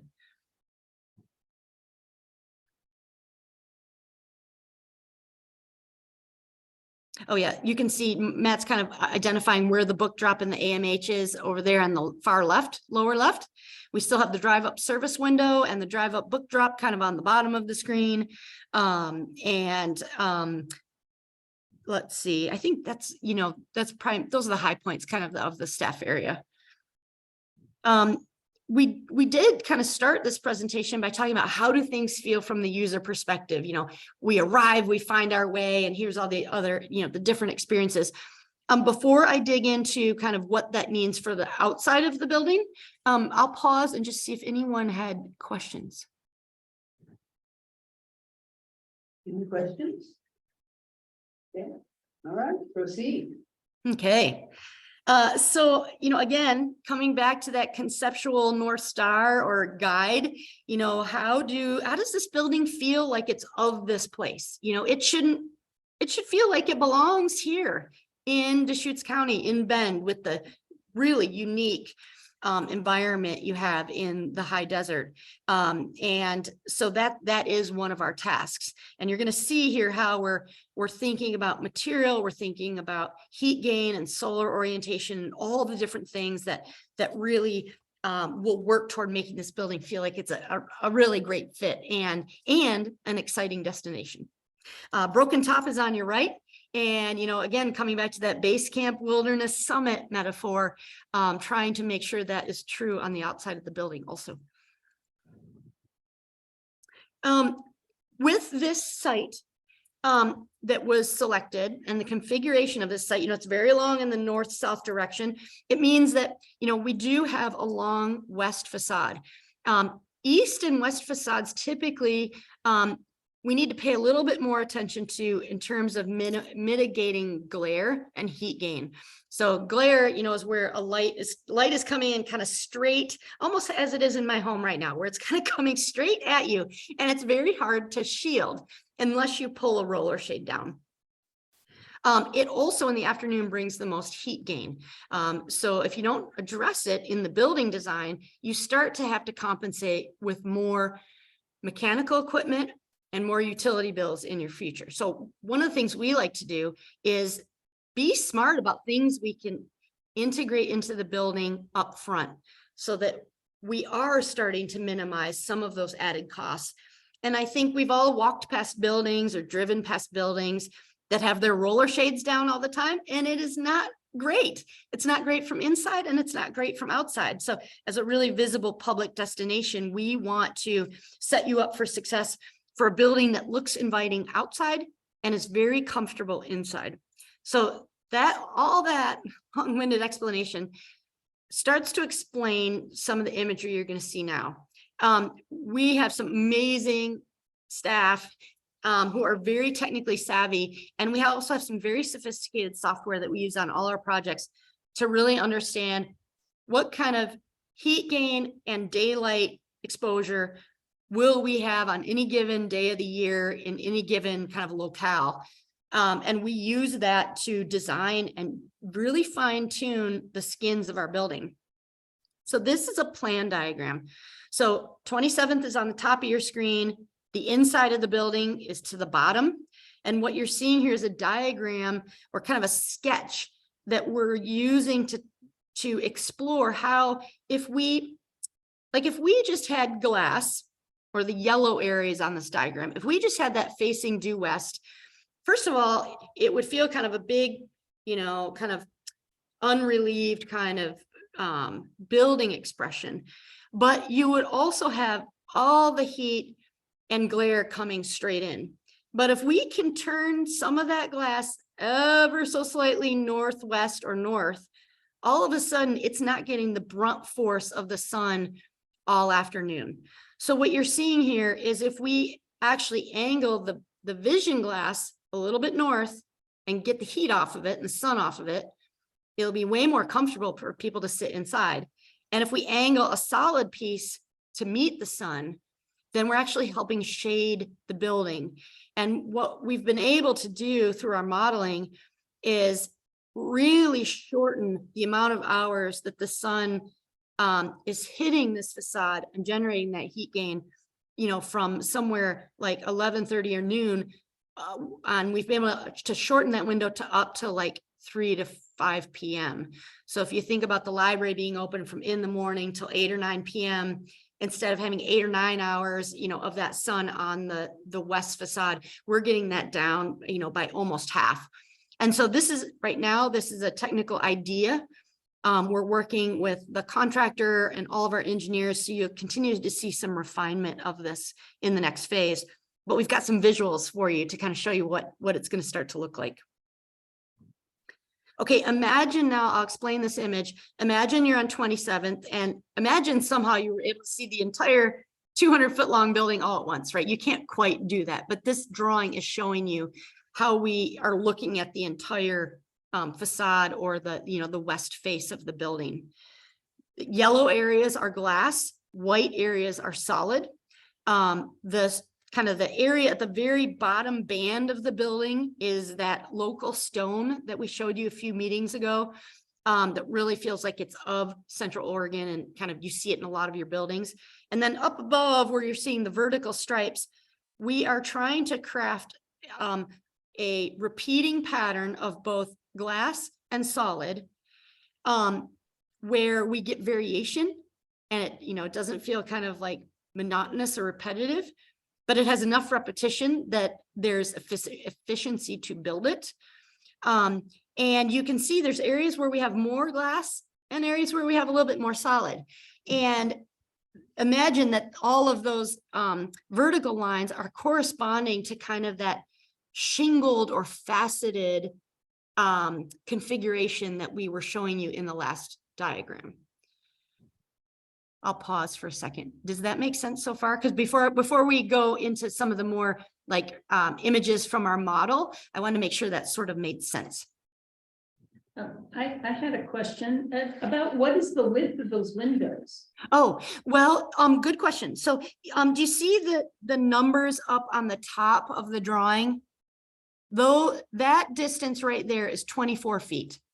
I see. Okay. So it's quite ample.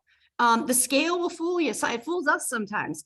So some of the windows are quite large, but then some of them are more narrow and intimate, and they do go full height, which is just going to be lovely inside the space.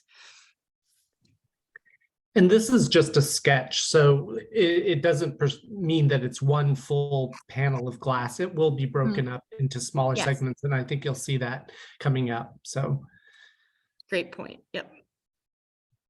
Ruth, I have a question. This is funny.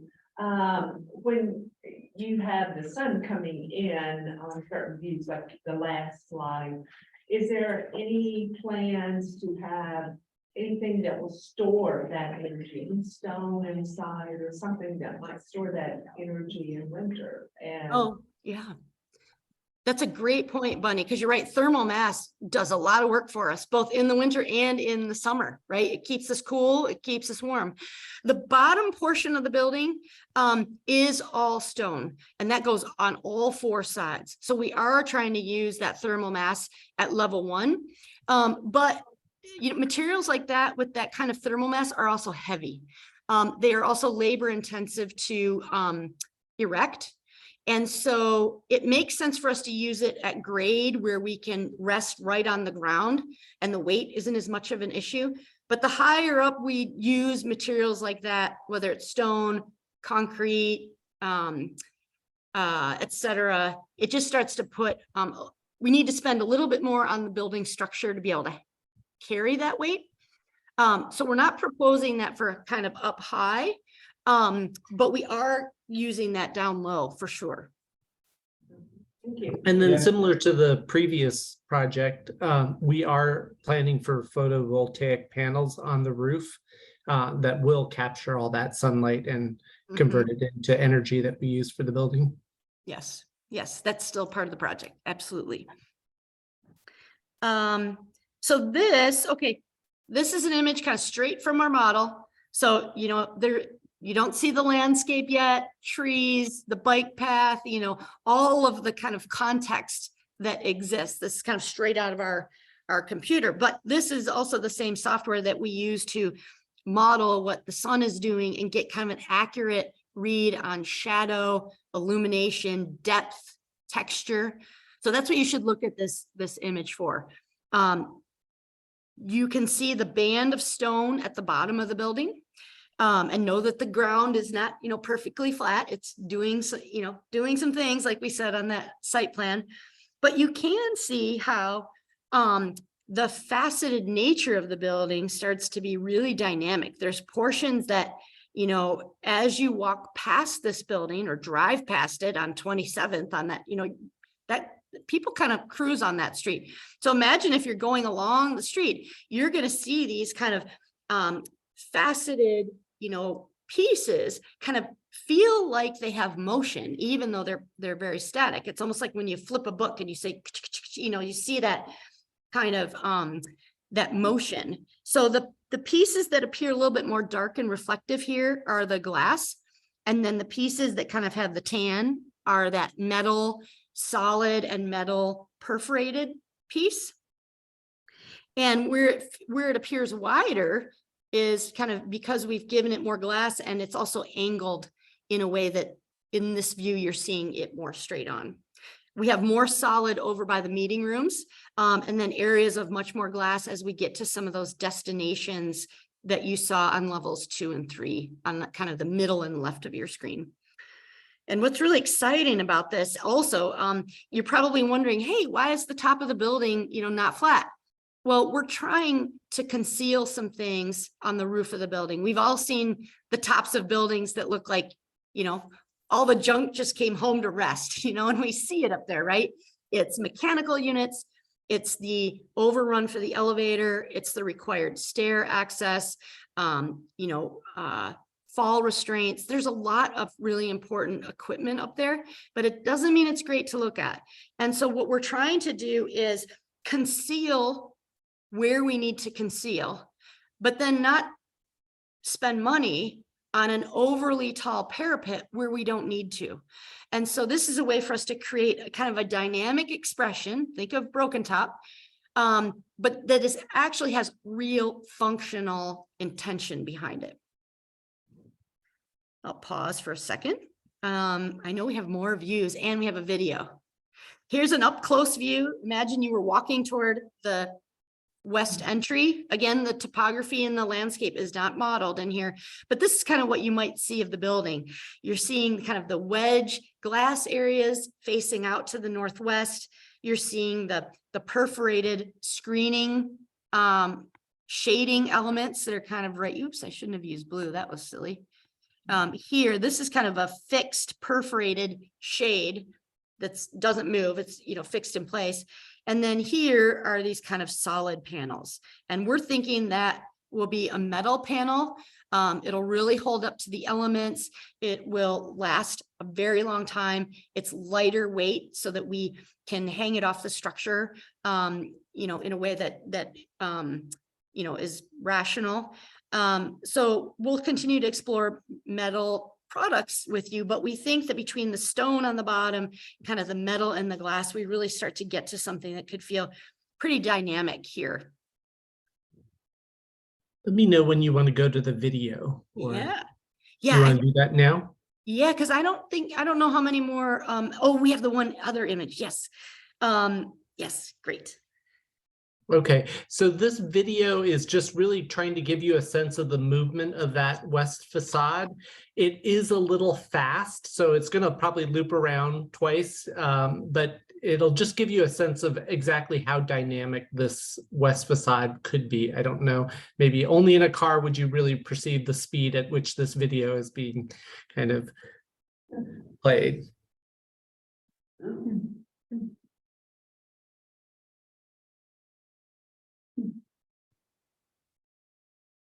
Yeah, so you can see, like, depending on which direction you're traveling, the building will feel really different.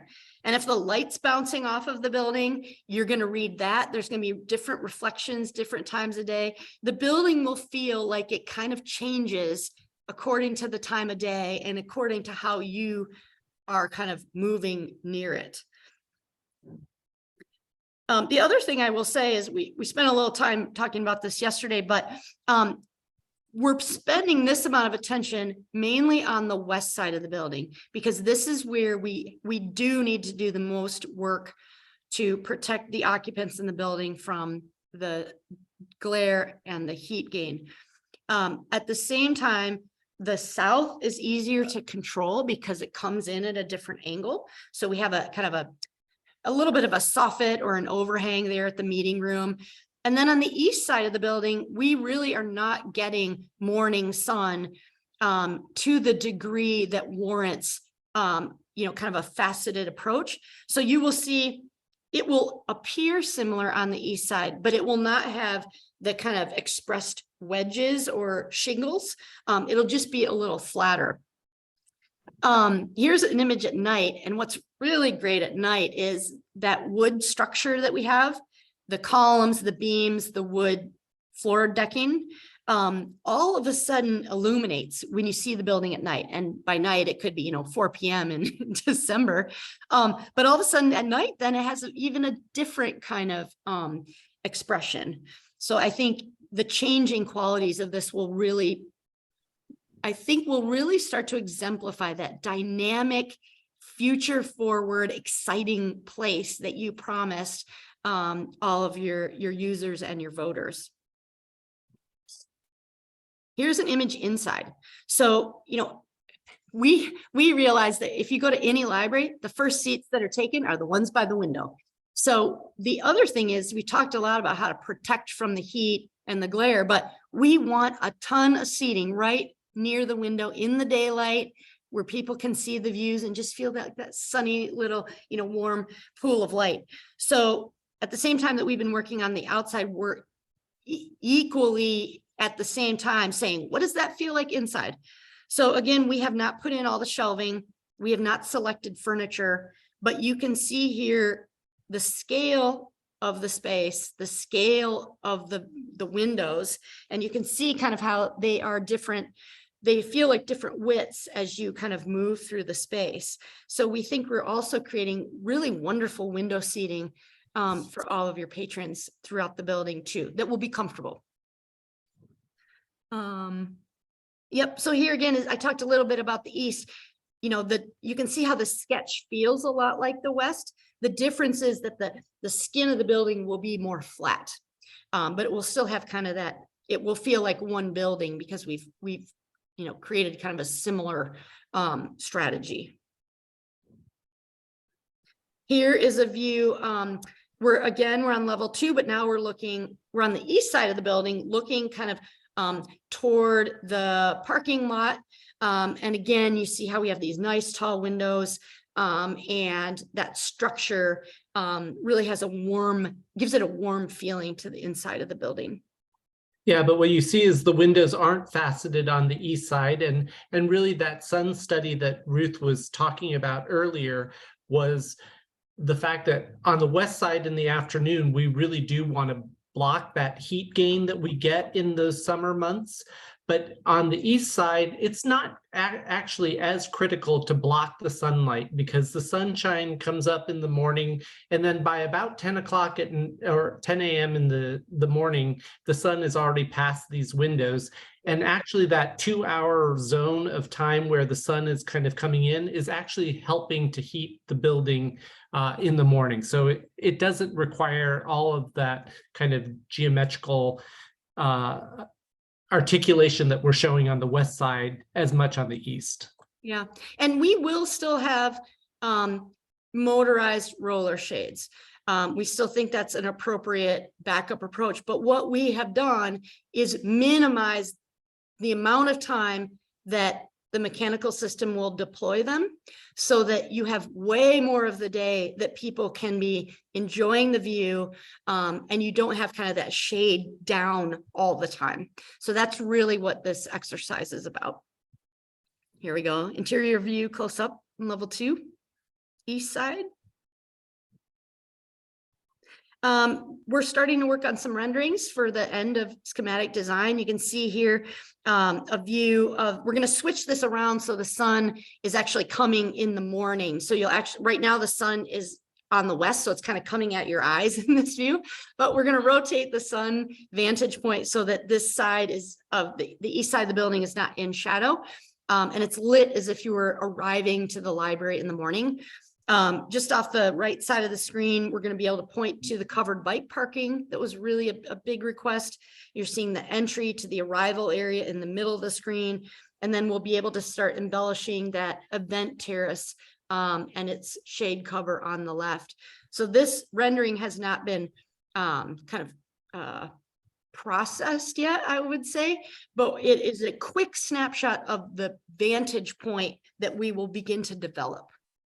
Yeah, and take the landscaping with a grain of salt. That is architects picking out landscaping, but we'll definitely be having native plantings in those areas that are currently showing hydrangeas. They will be palm trees instead. Right?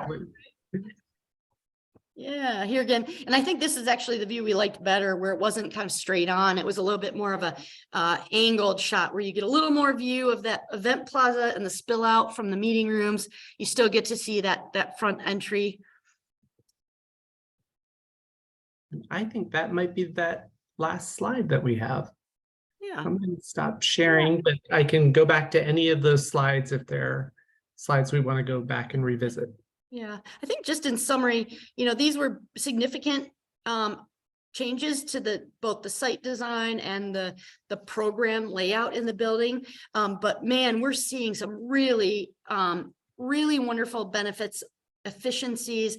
We're getting more public benefit, both in the experience of the building, but also the space available to the public, and really being able to deploy your bond dollars kind of in to the best value. So I think everyone's feeling quite positive about these changes. Do people have questions? That's a lot of material. I do like the undulation of it and the flow, rather than you didn't build a box. Yeah. I like that. Yeah, and it has some real practical benefit. I mean, that because when you were talking about the shades being down, I think of the old Bulletin building up on the hillside, and they built that, and I don't think those shades ever went up, ever. Right? It's so sad. Yeah. Yeah, no, and it really affected the look of the building too, because there were shades down at all these uneven Oh, yeah. points, and you knew the people inside were baking. That's Greg's probably experienced. Right. Yeah. Something to add on to that, Bunny, is it is a rectangle building and footprint, Mhm. which gives us a lot of efficiencies and value that they talk about. But when you look at it, it doesn't look like it, right? Right, right. It's like you get a lot of pluses of the efficiencies and the creativity that they were able to put into this design. Yeah, and I liked what you said about centralizing the plumbing and sort of the functional things like the elevators and all of that in central locations, so you didn't have plumbing runs and all of that. That seems very efficient. Yeah, I can see a lot of benefits from this, and it does feel like you've captured a lot more space for the public, and that's what this is all about.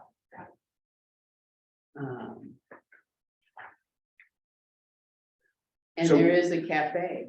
I'm very happy about that. Thank you. Yeah, So this is only 50% halfway through schematic design. no, So you're gonna see another great presentation come February. Right. As they'll be right at about the 95% mark of being 100% done with schematic before we venture. And so you'll get another great presentation at that point. right. I think it looks like a building that people from the outside are gonna wanna go inside. I think it's. Yeah, very see what's inviting. in there, see Yeah, I what's think in. it's a building that looks very inviting and interesting. I would want to see it. Any other questions, reactions, comments? I also really like the flow of the interior and how, the movement of the floors. So I think it looks good. Right, and I think you have a real opportunity on that. The wall with the elevators, like you said, as far as I think back to Fort Vancouver and the neat things that you did in that, and it really made it an inspirational entry. I mean, Right. you just wanted to go up and explore. So I think there's some real opportunities there. My first thought was a climbing wall, but.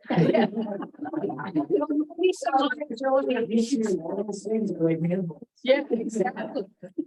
Yeah, we'd have, if we did that, we'd have to go back to that risk management conversation you were having earlier in the meeting, right? It would save us a lot of money in elevators. Yeah, no, I like the conceptual ideas that you have about base cap and all of that. I mean, I think there's some opportunities there and it's very exciting. So thank you very much. Well, thank you for giving us time on your agenda today. I know you had a lot to cover, but it was, I think we were excited to share with you kind of the adjustments that that had been made that everyone was really feeling positive about. So thank you. We have all these, we'll have this presentation online. Yeah, we can definitely share it with the DPL staff and they can forward it on to you. Yep.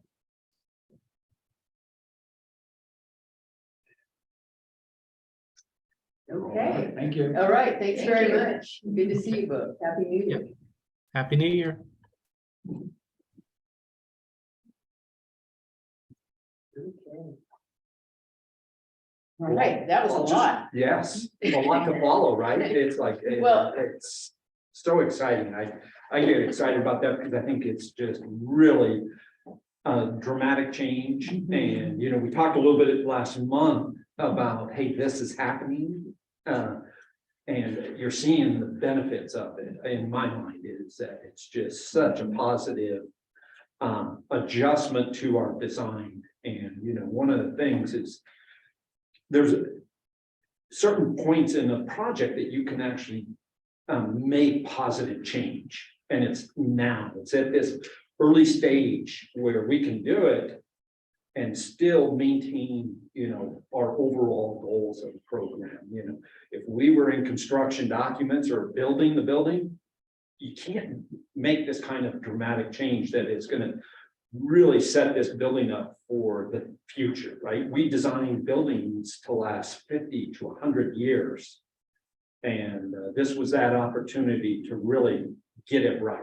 And I think they've just done an incredible job of designing, but also listening to DPL of, hey, what's going to work operationally and how it can be more efficient for staff or the public to utilize the facility throughout its life. So I'm very excited about it. I think it's fantastic.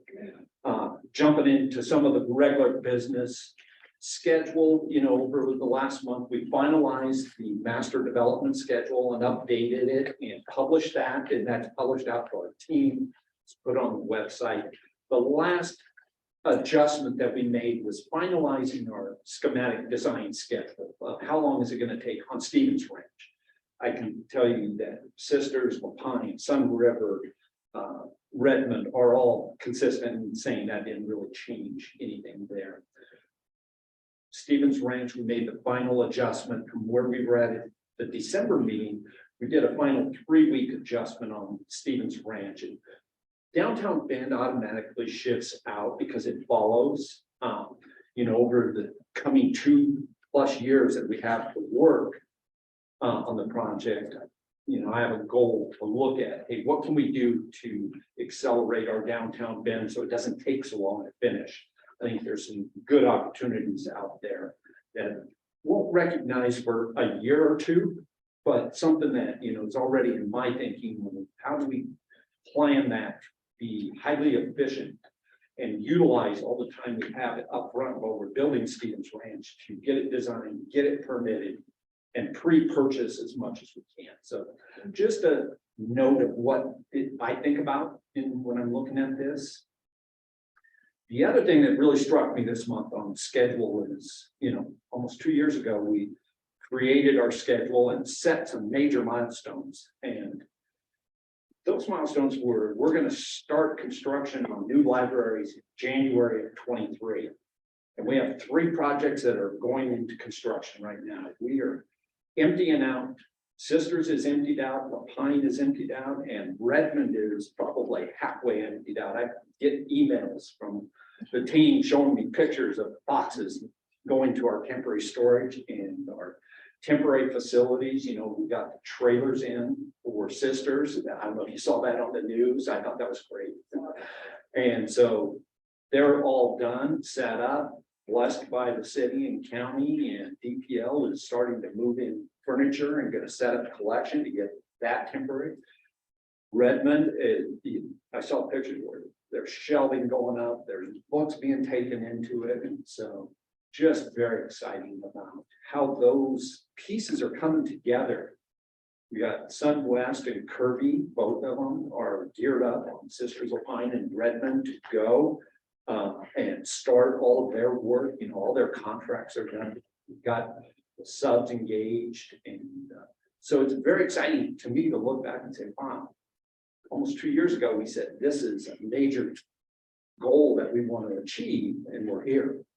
So very exciting schedule and how that's coming along.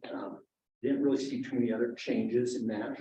The Lapine temp site, I think we talked last month a little bit about Park and Recs department was struggling with the county of getting their permit. We've had numerous meetings and discussions. The county required them to provide more information on their little renovation.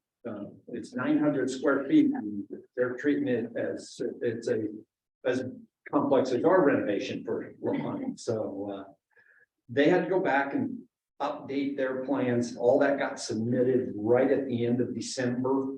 It's in with the county.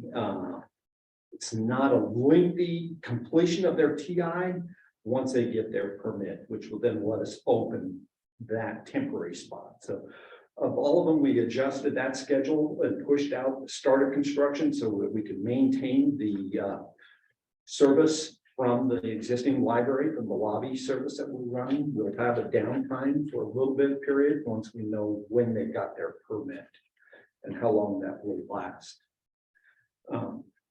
I did update the table, so that's allowed or matches up with our current master for all of those key dates of what's going to happen in coming years there. So on the budget report for December, there was no budget adjustments as compared to the November report that we talked about in December. So you can see that there was no adjustments there. You know, the payment process really went through, and that was probably changes in numbers was in payments.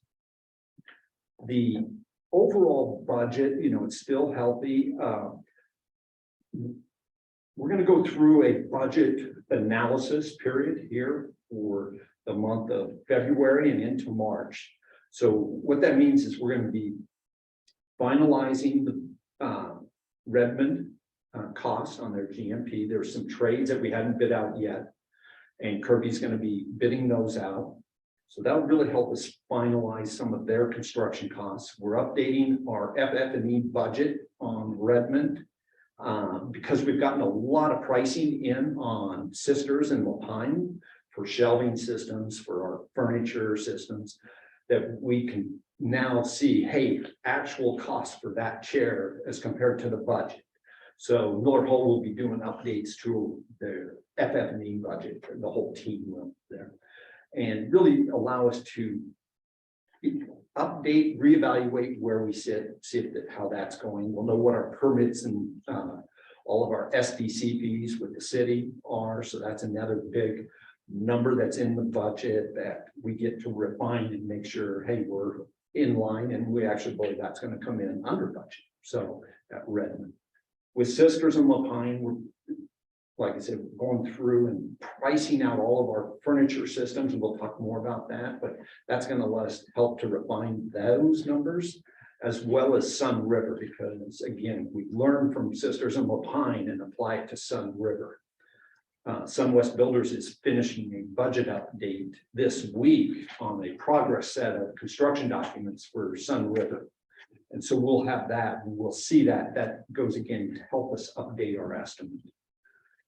Big one is going to be Stevens Ranch. So when they issue us the 100% schematic design, they be in North Hall in February, that'll go out to Kirby and to JLD, who's our independent cost estimator. And so they will both be putting together updated cost estimates based on those designs for us to fully evaluate. Miller Hull will also be doing their updated FF&E budget, and that's a collection of team of a lot of DPL staff as well as the Miller Hall staff. And it's really meant to go through and totally recheck ourselves again, see where we're at, make sure that design is following budget, and where we may need to make adjustments. That's been, that's a normal course that we always go through, is how do we see what the dreamers, our lovely design team, are coming up with, and our builders saying, you can afford this, or hey, you're going over budget here. Here's some ideas. Great collaboration. There's some things that are going on in the structural world of our building that they don't talk about.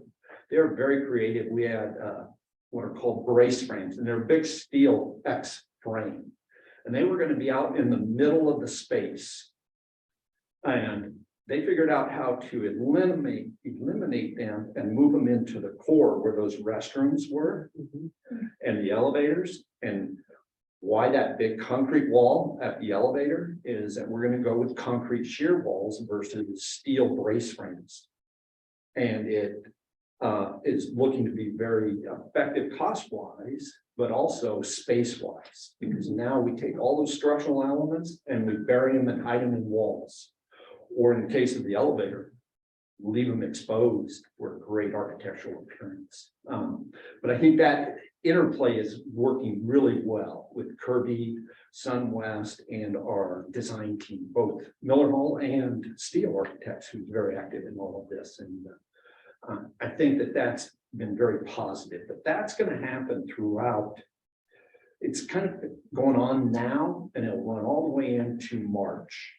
And so it'll really come out in our March report that I'm going to look at, hey, reassess the entire bond budget, right? Kind of like I've done it. I try to do it about every 3 months, and this is the time frame. So just a heads up of what's going to come. There may be some small adjustments, but that's going to be my next big budget check and really reassess where we're at. So that's forthcoming. But right now, everything, the contingency remains very consistent of where it's been at. So I think we're in good shape there. On procurements, I think that, this SunWest and Kirby contracts for their construction costs, that's all done, fully executed behind us. That wrapped up in December. And the ancillary furniture was completed, and so we're utilizing the cooperative agreements. I know we've talked about that before, and you'll see it. I think one of the summaries today that we'll go through is for our shelving systems that's using that, and our ancillary furniture. Actually, I think it was within Todd's authorization limit, so it isn't in there. But those were done, and then we've got some RFPs out. So we have an RFP out for the millwork associated with the shelving system. Our steel shelving system is actually part of a cooperative agreement that we can purchase it through. The millwork pieces that attach to it are not. And ultimately, we decided we wanted to issue an open RFP, let anybody bid on it who wanted to bid on it. And so that's going on right now. Those proposals come in this month, and we'll be presenting those to you this next month. The results of that, and that'll come up in February. So we have a little bit of ancillary furniture pieces that aren't under cooperative agreements that we issued an RFP out. Again, and I heard the auditor talking about that. The process that we'll go through. And so it was kind of good to hear, that what they see is, hey, how we're doing things, continuing to follow the rules that are adopted by DPL. And we always want to make sure that we're in compliance with that and doing a good job. So I enjoyed seeing that or hearing Yes. Yes. Better than that. Exactly. Insurance wise, from a risk management, our builder's risk policies are in place for the Sisters and Lapine projects. Our policy for Redmond We received an initial quote. They will bind it as we get closer because the insurance carriers don't want to bind it too early. They want to bind it real close. So we went through with DPL the levels of coverage and the types of coverage because the insurance company kind of gives you a menu of here's all these different coverages and limits and this, and then Brown and Brown, who's the district's insurance agent, goes through, evaluates that, and has discussions with us. Here's where they'll give us recommendations of what they think you need to cover and what you may not need to, and what level of coverage. So that's in place, and we'll finalize that this coming month. And in February, because that is a large enough, purchase, we'll have a sign off on the Redmond Builders Risk policy, because it'll be $300,000 to $400,000 policies. Entitlements on Stevens Ranch, nothing new right now. We're working through, that'll really come up second quarter of this year. After we get through about 50% PD. Now, the team is actively working on it, collaborating with the developers, Stevens Ranch Properties, and with that, looking at where we're at in our design, how we want to present it, engaging with city staff as needed about our design as we progress. They have a process for meetings, and so we utilize that, and our team is going through that. So no issues or surprises. I've communicated with the developer to understand, okay, where are they at on their development process and how's that coming along? And so the tentative map, which they prepared and submitted, and it's a legal document for the city and county to create our lot that we're purchasing, is in. The city's been reviewing it, having communication back and forth with the developer's engineer, project manager, that's Dowell, and they actually think they will hear back with formal comments within the next 30 days, potentially by the end of this month. And that really helps to set the parameters of what's going on around our lot, Santorini, the streets, the residential in there. They had already done a certain amount of that for Wilderness Way for 27th Street. Those two streets, Wilderness Way and 27th Street, they're in the finalization of their building or their grading permits to build those streets. The city wanted to make some adjustments on some sidewalks at the roundabout on the opposite side of the street of how it interfaces with the community across from our lot. So that's moving right along. They ultimately will then commence construction on those components. They get built over time, of course, with a lot of, if you can imagine, everything that goes into a city street, utilities, major sewer. They have a major sewer line going in there, storm drains, water, and power. So that's all being planned, and that'll all go under construction here this year, and as well as Wilderness Way and Santorini, and be in a position that, for us, we don't use those streets for 3 years from now. So it's out there before we need to drive on them with our public and everything. So I think they're in a good position to have them completed. They'll be able to deliver our land as planned in our agreement. It's next fall for the final closing after they get the tentative map all approved. So that's all moving right along on Redmond. No entitlements, but in our permitting phase, we've received plan check comments from the city. We have our demo permit all in hand. The grading permit has been reviewed, comments, and resubmitted back in December. We're actually looking to secure approval of all of our grading plans this month in early February timeframe. So well in advance of when Kirby would need to start the grading, because they spend the first month to 6 weeks on demolition of the site of the existing facilities. So that's moving right along. Our building plans went into plan check. We got comments back. The design team is responding to them and will be resubmitting to the city here in the next 2 weeks. And no major comments. And, you know, they always have some comments that they have to deal with, but nothing of significant concern or cost impact or challenging the design. Our structural comments were almost zero, which was really, you know, something I'm very happy to hear about, because we're using a different framing system and how we came up with it. And they're very complimentary about the completeness of our drawings. So I think that gives us a good feeling about that what we bid on and what we're going to build.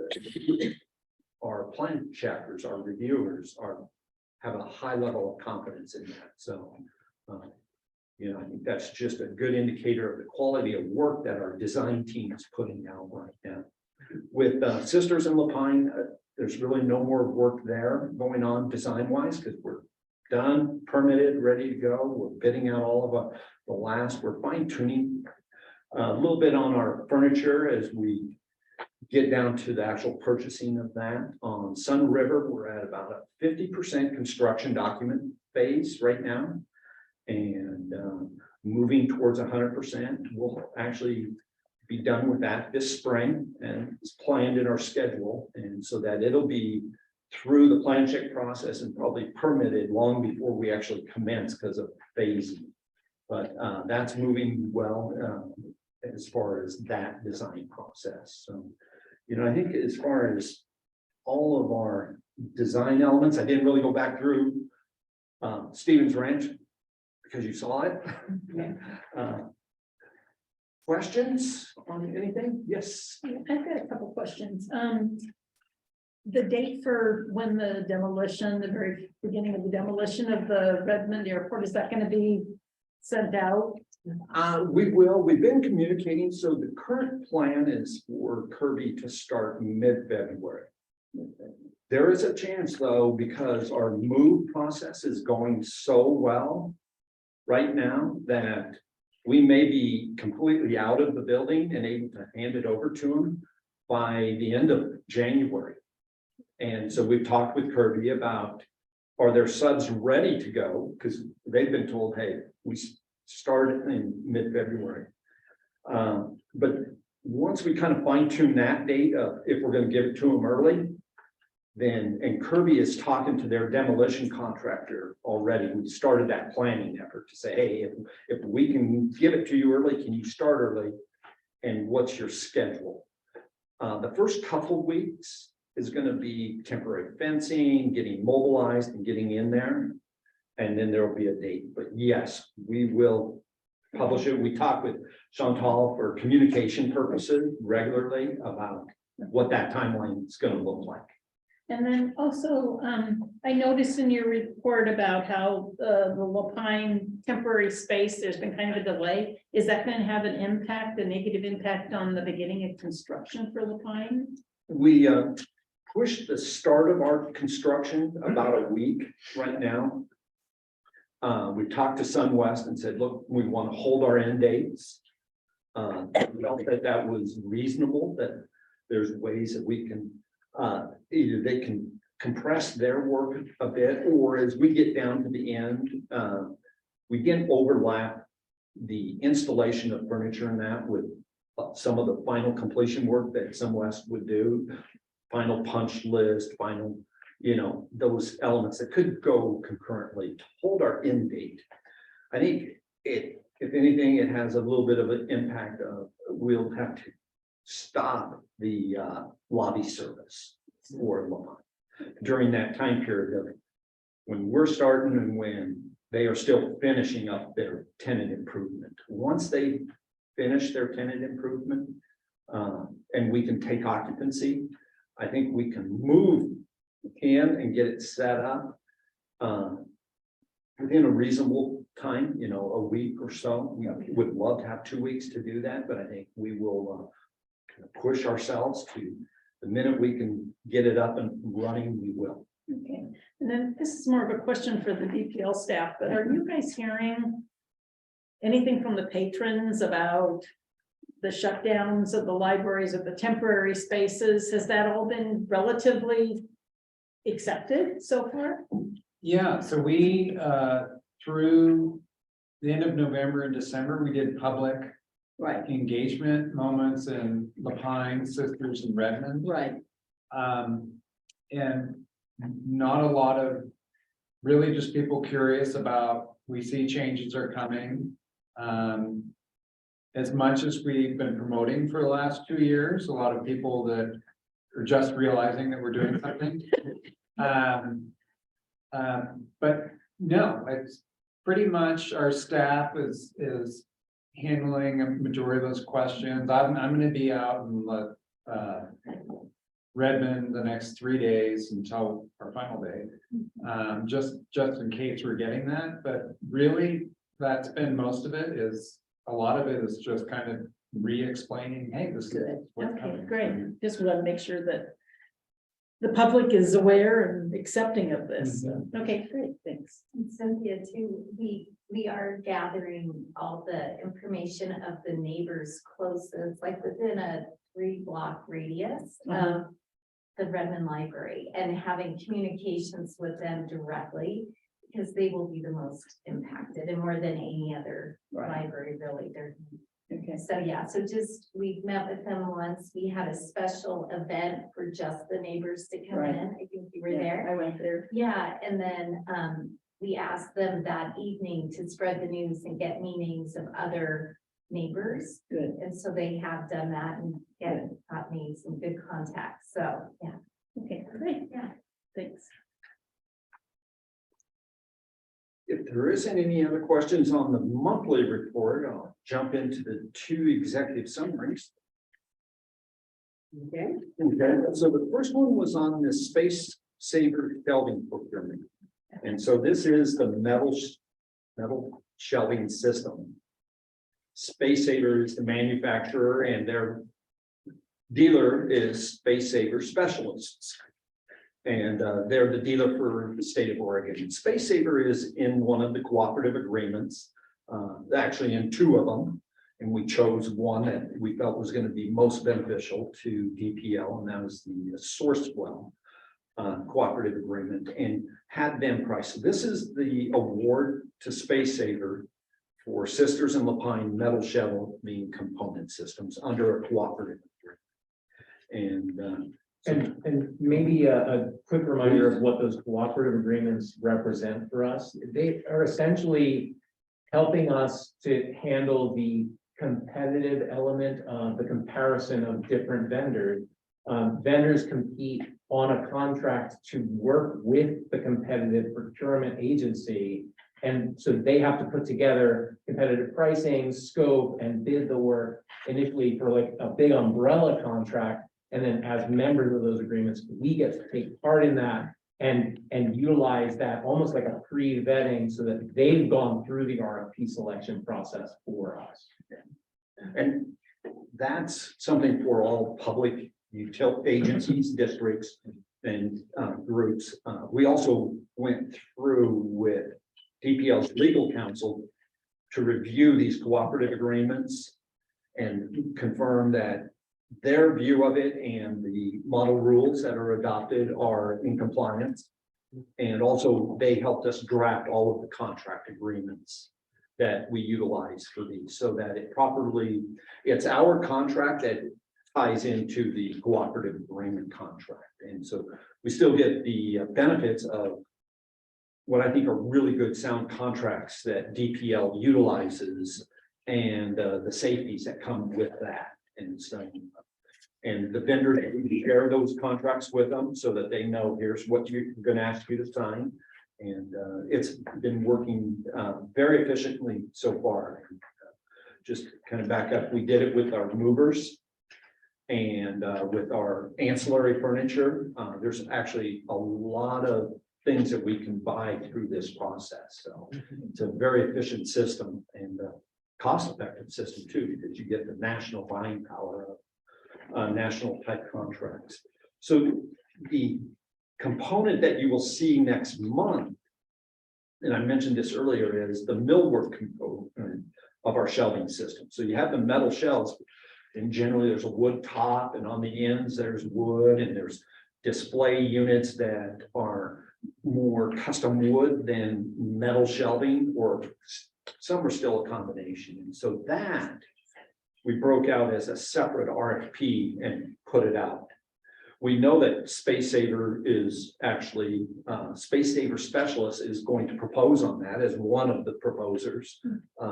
Because they've indicated to us that they want to pursue that work, but it's open to anybody else, you know, that wants to respond to our RFP. And so we'll see. So that's going on throughout this month. We'll have that finalized and ready for discussion in February.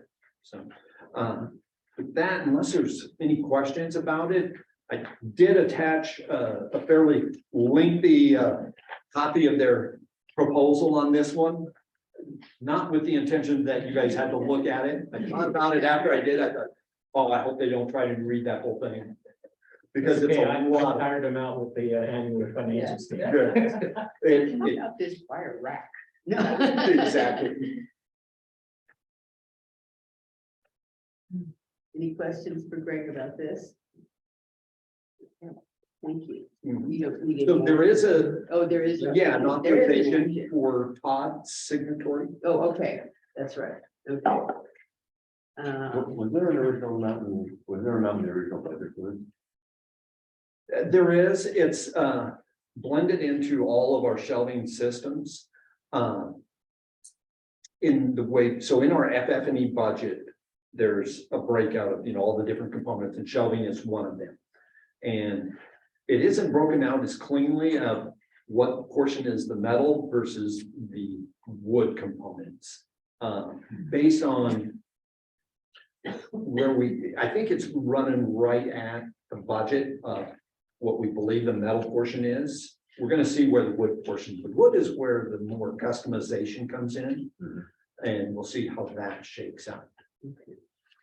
So 275 is what you expect to see. Yes.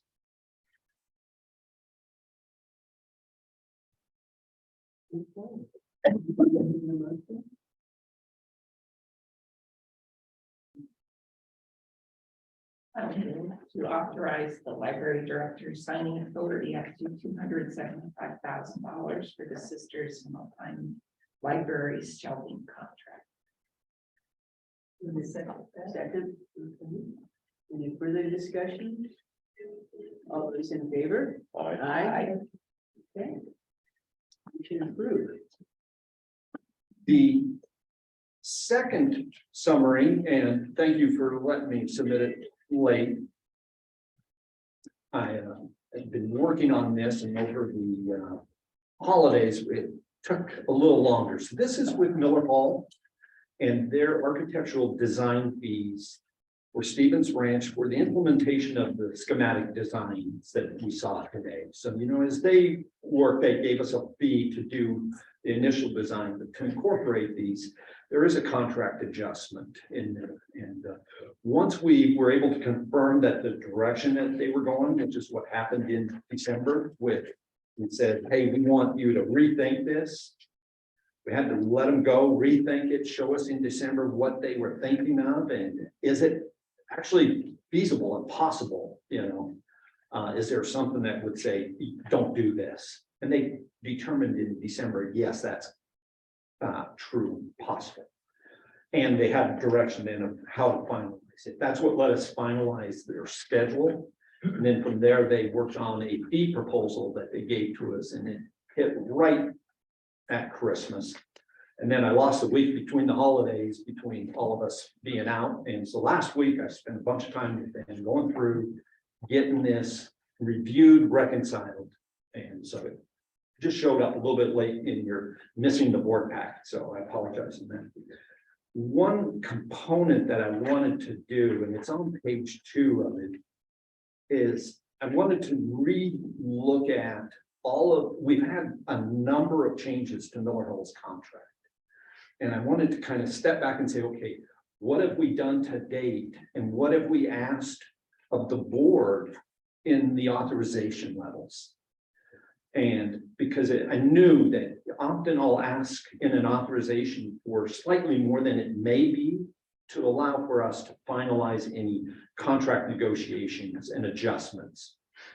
And with big contracts like this, sometimes you get big numbers. And so in that summary page, you can see where I summarized what was approved to date through the contract and through change order 4. And versus what the actual contract and change order amounts were. And so we had an actual excess of authorization level of about 311,000, 312,000. And so it's kind of just doing a self audit of, hey, where are we really at? Because I always want to make sure that I stay closer. I don't like having big excesses. So part of what I want to do in today's approved authorization is bring that back into check a little bit. And so it's really kind of resetting what the total authorization level is to, and you'll see down, it brings it down to a variance of about 37,000 instead of 312,000. The fee for Miller Hall and all their design consultants is the estimate is right at $450,000 on implementing all the design changes that you've seen. And it's a big number, but sometimes we have to remember the fee for doing the schematic design, just that piece was almost $800,000 on Stevens Ranch, because it's a large team doing that work. And so as we've gone through and evaluated it, Miller Hall has agreed that we're going to do their portion, which is a big chunk of those dollars on, and basically a T&M not to exceed, so an hourly. So instead of them just giving us their best guess at how many hours, they gave us an estimate, and then we're tracking exact hours they work, and we'll reimburse them for their actuals. Most of their contract is fixed fee. They do a certain amount, we pay them a certain amount, which is my favorite method. But in this case, when you implement a change like this, they're trying to guess, okay, now we got to change our design and implement this, and their natural tendency is to estimate high. And their first estimate came in higher than 450,000, and we had a lot of discussion about it and what it was going to take, and they reassessed that and brought it down. Said, look, we want to pay your actual hours so they don't get hurt, but the library doesn't pay anything more than they should. And our contract allows this. In our contract, we established all the labor rates for all of it. That way we know if Ruth works on something, she gets paid this much, Matt, et cetera, all the way down through their whole team. So that's the approach that we're taking with this. With the design consultants, because they're a much smaller component of that cost, some of them we may remain on a fixed fee with them. Some we may do hourly, but Miller Hall was the one that really wanted to get a little bit more grasp on how we manage this change. So the total approval that we're going to issue to Miller Hall is not to exceed 450,000. That's their change order. And we'll do a final reconciliation when they complete schematic with them. The way I wrote up the summary was the increased signing authority is 175,000, but also tying it to a combined total of the 17,145,000. And that was to reconcile back out unused authorization limits. If that makes sense, I figured that's going to probably generate some questions, but it's something that I wanted to do to kind of write our books so that I knew where we were at in authorization as well as expenditures, and not asking for more than we really need. So, questions? Yeah, I find this super helpful because we have been making changes as we go along, and Right. amounts have been taken out and added back in. So I think this is super helpful because it's it makes it clear to me why you're asking for this amount, and then also ties it back to the total amount. Because this is a substantial amount of work that they're having to do this, but like we've discussed today and in the past, this is the decision. Right now in the design phase is when it makes sense to Yes. do this extra work and really get it right before we get halfway through the building process, and then it becomes impossible or very expensive to change. Yes, It sounds like you've really captured a ton of efficiency and improvements in the design, You and how know- the building will actually work for the public and the staff. I think there's, from a design benefit standpoint, there's some costs that we're gonna have with our grading and how we do that, and we actually even talked to the developer about, do they have excess dirt that they may give to us to help us raise our site there, and they're actually looking at it, because they may have dirt that they may have needed to haul to somewhere else in their site, and they may give it to us. But some of the other things that, they're little things, it's like, we used to have a bunch of retaining walls because of our changes. We don't have those retaining walls anymore, so there's a cost savings. When we took that step out of the building, our foundation system is now all at one elevation underground. Well, that makes it simpler. Oh, Simpler yeah. is always less costly. I think we will spend all of our budget on our building, but we're gonna be able to spend it on good features. I don't think this is gonna cost us more in construction costs. And we're gonna be able to really maximize the use of our dollars for the presentation of that building that you saw. When you're spending money on underground stuff, footings, retaining walls, that doesn't add to the wow factor of the building or the usability and the Right.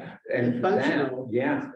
We've really talked about with that step of how staff for the life of that building would have to climb stairs and go in elevators to walk out.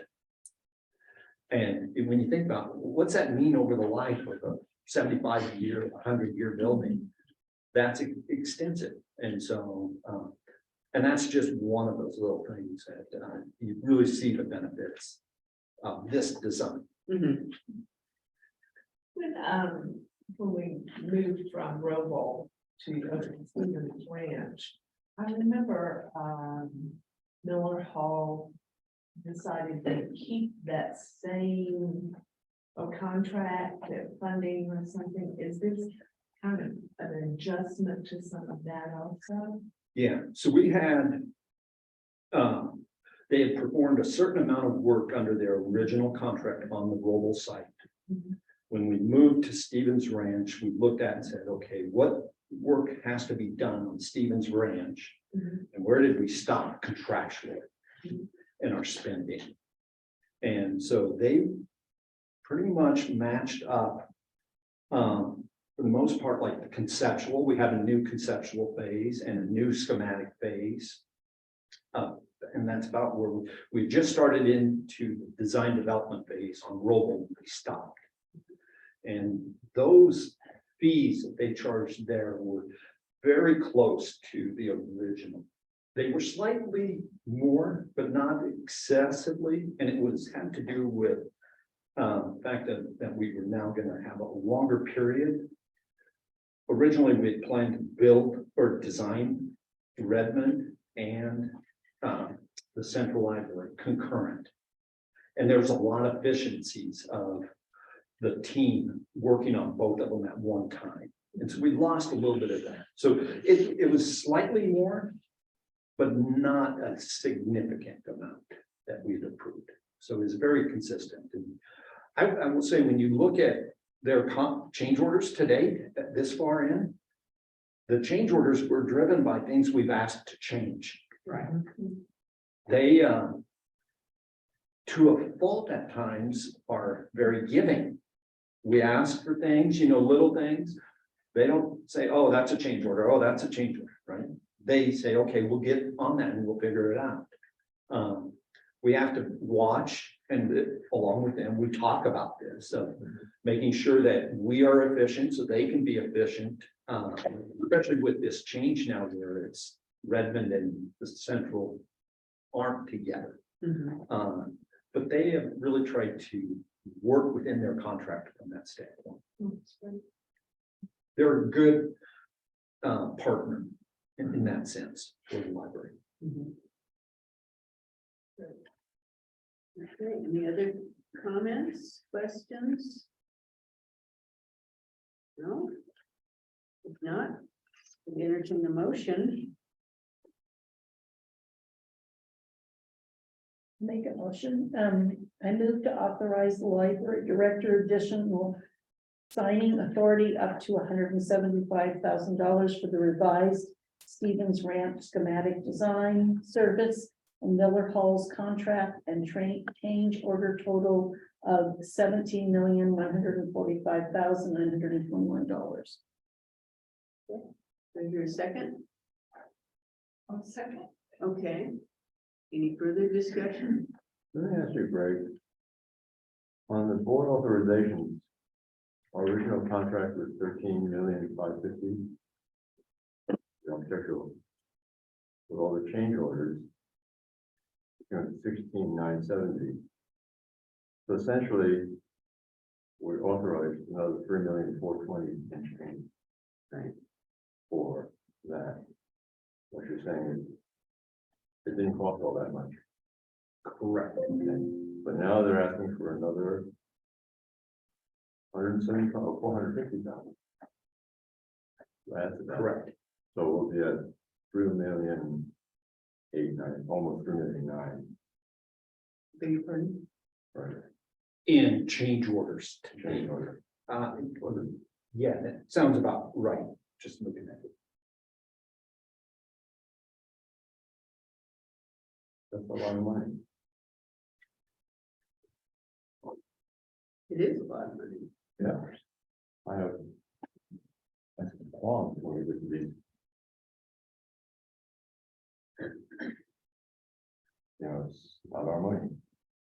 Well, it's also, we've changed from Roble to Stevens Ranch. And I think they had to take a second look at that, the positioning and all. I can't. Well, they had to completely redesign a When you building. look at Well, not their really. change orders to date. You know, the first change order, which was about 270,000. Was when we asked them to, we originally had them do a design that was LEED compliant. And we said, no, we want to do LEED certified. And that was costing funds. So that was that first change order. So that was something we requested of them for the betterment of the facility. The next one that's on here is a component of the early learning. So we authorized them $55,000 for. No, let me stop you. I understand all that. Okay. Okay. My concern is we look at the total thing, it's 36,000. That is actually gonna, I don't think we should look at it that way. The cost for it now is almost 3.9 million in change orders. Yeah. So understanding that we're adding more and more into this. And it's probably our fault. Well, If we were still building at Roble, none of this would have occurred. if Roble had moved forward, you would not have incurred the 2.3 million for that cost. That is true. Right. The others would have continued. Thank you. The other, well, they're different subjects. Yeah.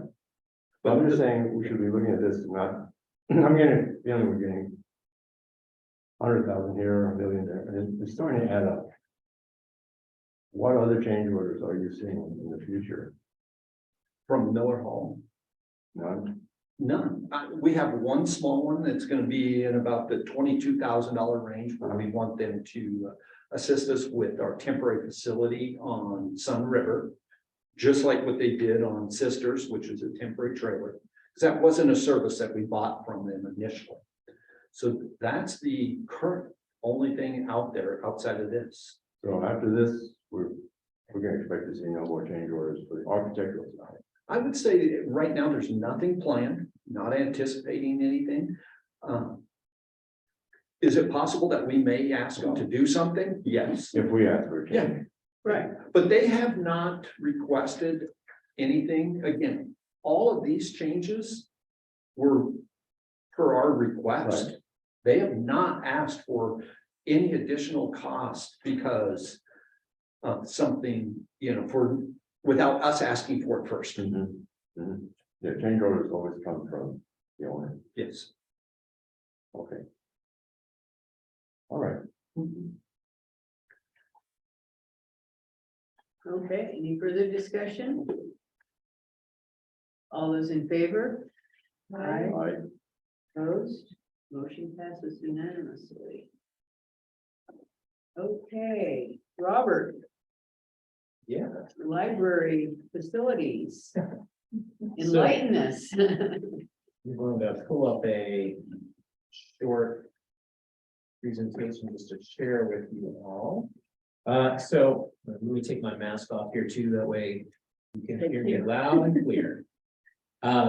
This is fun actually, because today I get to give you a little taste of both halves of my portfolio. So we talked quite a bit about the financial side, and today we'll also talk a little bit about the facilities maintenance and management and upkeep. So that's our asset protection update. And this is tied to one of the board results policies. So that is this one here, policy 3F. Library director will not allow the assets to be unprotected, inadequately maintained, or unnecessarily risked.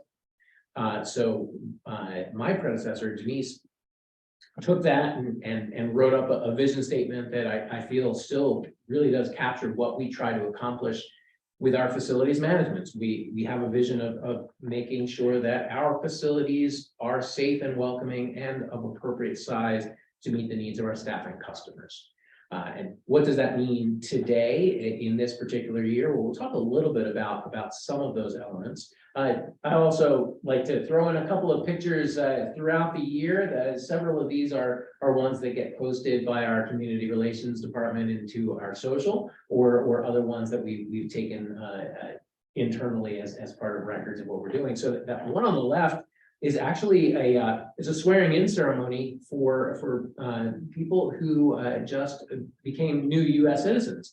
And as a library, we were able to provide the facility, the meeting space that was sufficient to the size of what they needed to do, so that family members could come and attend and be part of that. And just a great support that we were able to take part in our community. And then also a little picture of one of our early learning spaces. So this actually happened last year, that we reopened the early learning spaces after coming out of kind of the early stages of COVID lockdown. But it's really started to just blossom and take on new life, especially now that it's paired with this year's reopening of story time for the general public. So those early learning spaces are getting a ton of great new use, and we're very excited for some of the designs that are coming in our new buildings tied to that as well. We talked about this last year when I presented, and at that time I was the happy recipient of a really well-defined process that Denise and other members of the facilities team had started and gotten into place. And I feel this year, like we've really taken that and we've developed it in ways that I discussed with you at that time. So before I had lots of statements of this is what we plan to do. And now I'm happy to tell you that we really have developed a system that's both that combination of responsiveness and attention to preventative maintenance and getting ahead of issues before they become issues. So how do we do that? Well, we have an online action request system where staff from all around the district can put in information for items of concern, informational, just to let us know, for urgent actions for us to get on and prioritize and develop a plan of attack for, whether that's handling it internally or reaching out to some of our vendors that we subcontract to for specific services. And also we use that internally as a means to both triage and also kind of see some trends. Maybe there's certain issues that we're seeing across the district. It's popping up all around the same time with a particular system or a particular item that requires additional attention. So we go through that regularly. I meet weekly with my team at the beginning of the week for us to kind of plan and do that triage, but then we're talking daily with them. And also it gives us a chance to have a system for completing the communications with people who have concerns. So members of our staff who put in that request, we make it our goal internally to have some level of response in the system to let them know we've heard them and we're working on it within 24 to 48 hours, depending on if it comes in like over the weekend or if it comes in during the week. But we're trying to be responsive upfront and then planning that strategically so that we're also not going here and there all across the district and using up a lot of fuel and mileage and time, but really being purposeful about how we approach the response to the various requests that come in. We also use this as a means to see those frequency numbers and plan regular preventative maintenance. So we start to see things crop up, and then that becomes something that we earmark in the system for ourselves to check monthly, weekly, quarterly, or annually. And that's this other seasonal preparation and regular inspections portion of this slide. So this is just a little taste of the kinds of things that we check regularly throughout the season and throughout the year, whether that's prepping for the winterizing or getting ready for the irrigation to start as things start warming up, or whether it's making sure that we're staying current and compliant with safety inspections and just maintaining those safe and welcoming facilities to the people who come through our doors. So this is a little taste of some of the accomplishments for the year. And I've categorized these into kind of three big categories. The first few really are how our district provides a service and a connection and just is integrated with the life of the community members within our county. So we started a project last year and we finalized it this year of an installation of electric vehicle charging stations at Sisters Library. That was in partnership with the city of Sisters. They were the ones that initially developed this idea. They came to Denise before me and they kicked that off. And then I was able to see that through with them. And we worked through the logistical details of digging the cuts and getting it set up and setting aside the right places.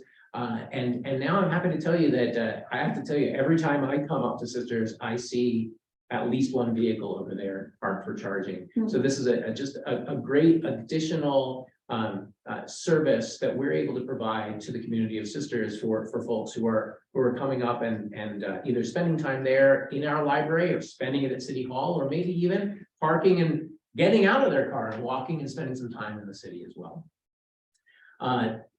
This is also a few other things that we're doing in the community.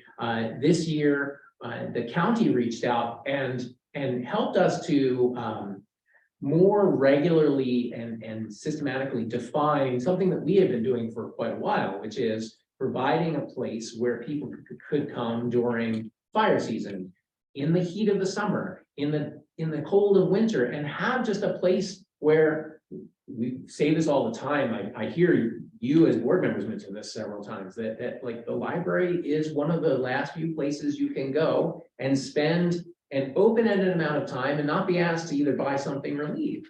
And so the county came to us and said, hey, we're putting together an initiative where you can actually be designated and identified as a center for cleaner air, heating and cooling, depending on the season. And so that's a program that we participated in, and we're in the process actually of applying through the county and the state for additional money that might help us to upgrade some of the HVAC systems in downtown Bend that would assist with that and help even further.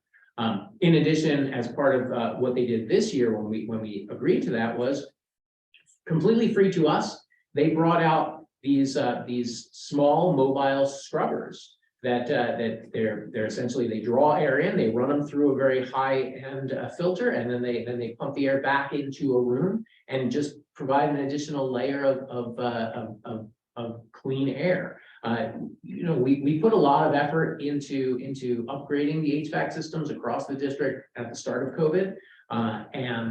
And we saw certainly in 2020 when the fires and smoke rolled in, how well that system worked, and it did quite well. But I will tell you, this year, we noticed with these scrubbers that even though the air felt clean and good to breathe in our libraries, you could still sometimes smell smoke depending on whether it was a bad fire day.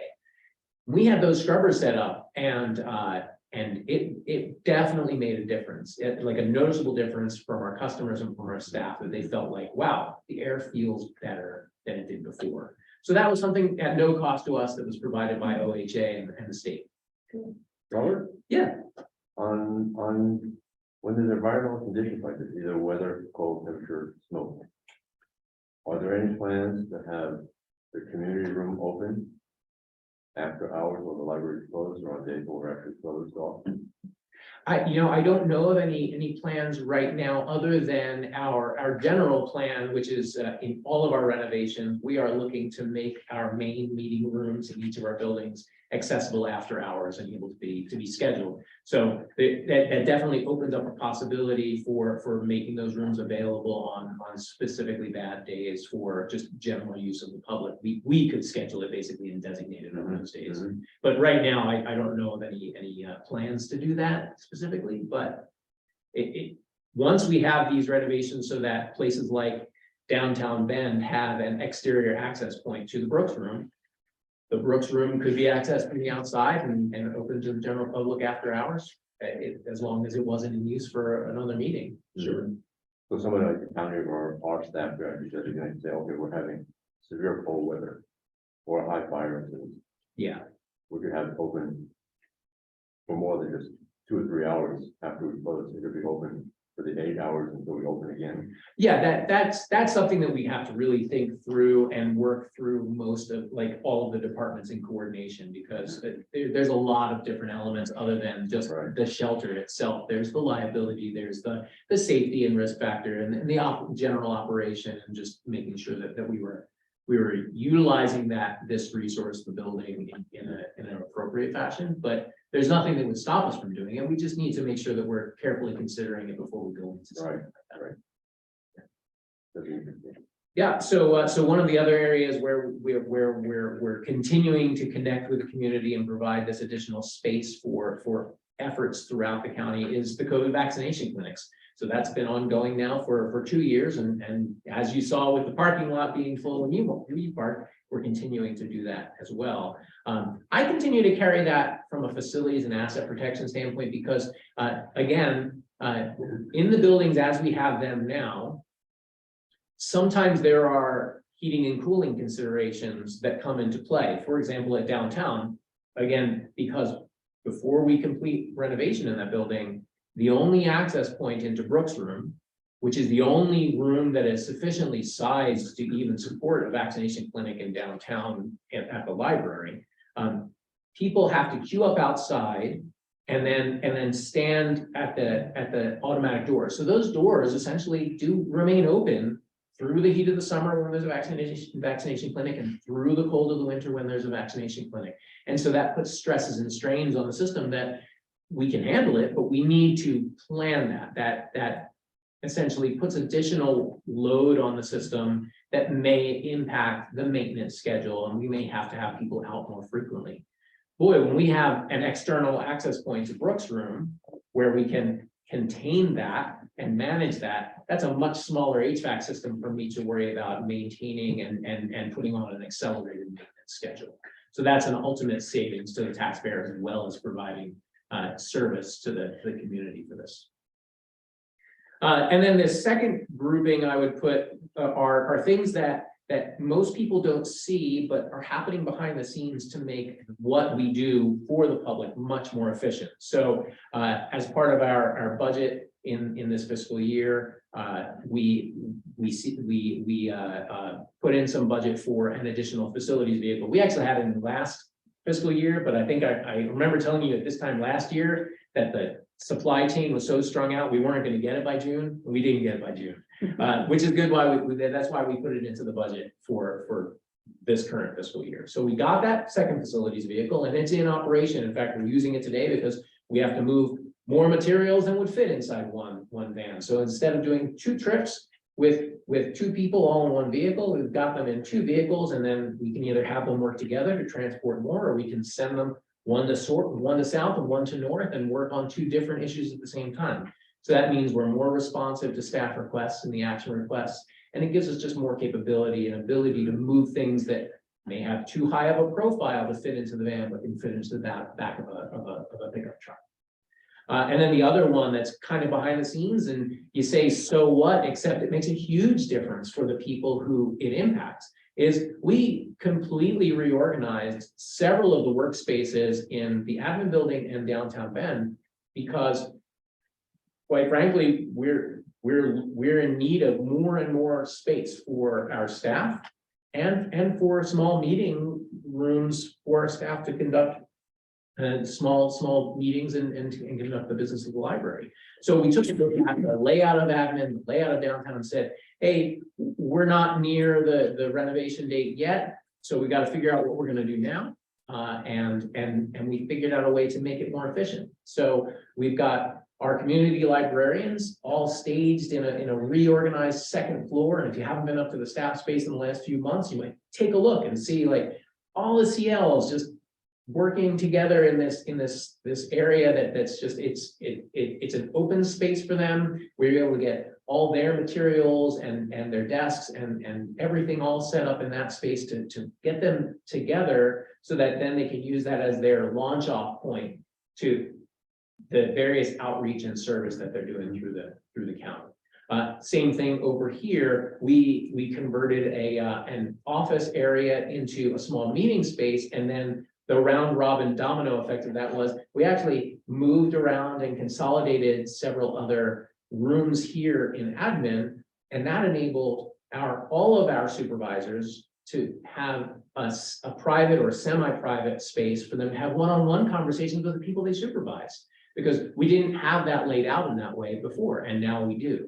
So those things required getting the right office furniture, making sure that we're coordinating the moves, working across the departments to make sure that that's the right decision for the people that on staff that are working there. But ultimately, nobody in the public is going to see any of that, but they will see like all of the results of that and the fruit of that. And then finally, one thing that's more forward-looking is testing some small ideas at a small scale so that we can provide concrete feedback to the design team, so that we can make sure that we're making really smart decisions about the kinds of things that we're setting up in the new buildings. So I mention it as new collection displays, but it's much more than that. So we purchased a whole bunch of different collections. You can see one of them is right there as a new collection display to take it for a test drive. We had it out in the various branches, and we got feedback from the staff, from the supervisors, what's working, what's not. They're asking the customers and noticing like what the customers are, how they're interacting with the pieces. When we had the big 20th anniversary event for A Novel Idea, and we had all of the new books staged on that 4-sided piece in the lobby, that was one of our new display pieces. And then I got to ask all the supervisors, so how did it look when people were like, because you had this huge influx of people all gathered around it, and they said it never felt crowded.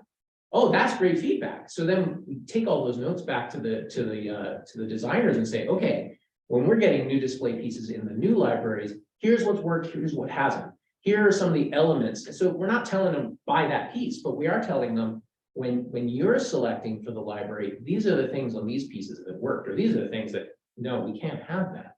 And we not only do that for display furniture, but we also are looking at that for some of the other pieces that we're using for staff. So things like our movable workstations for staff, for like point of contact and service to the customer.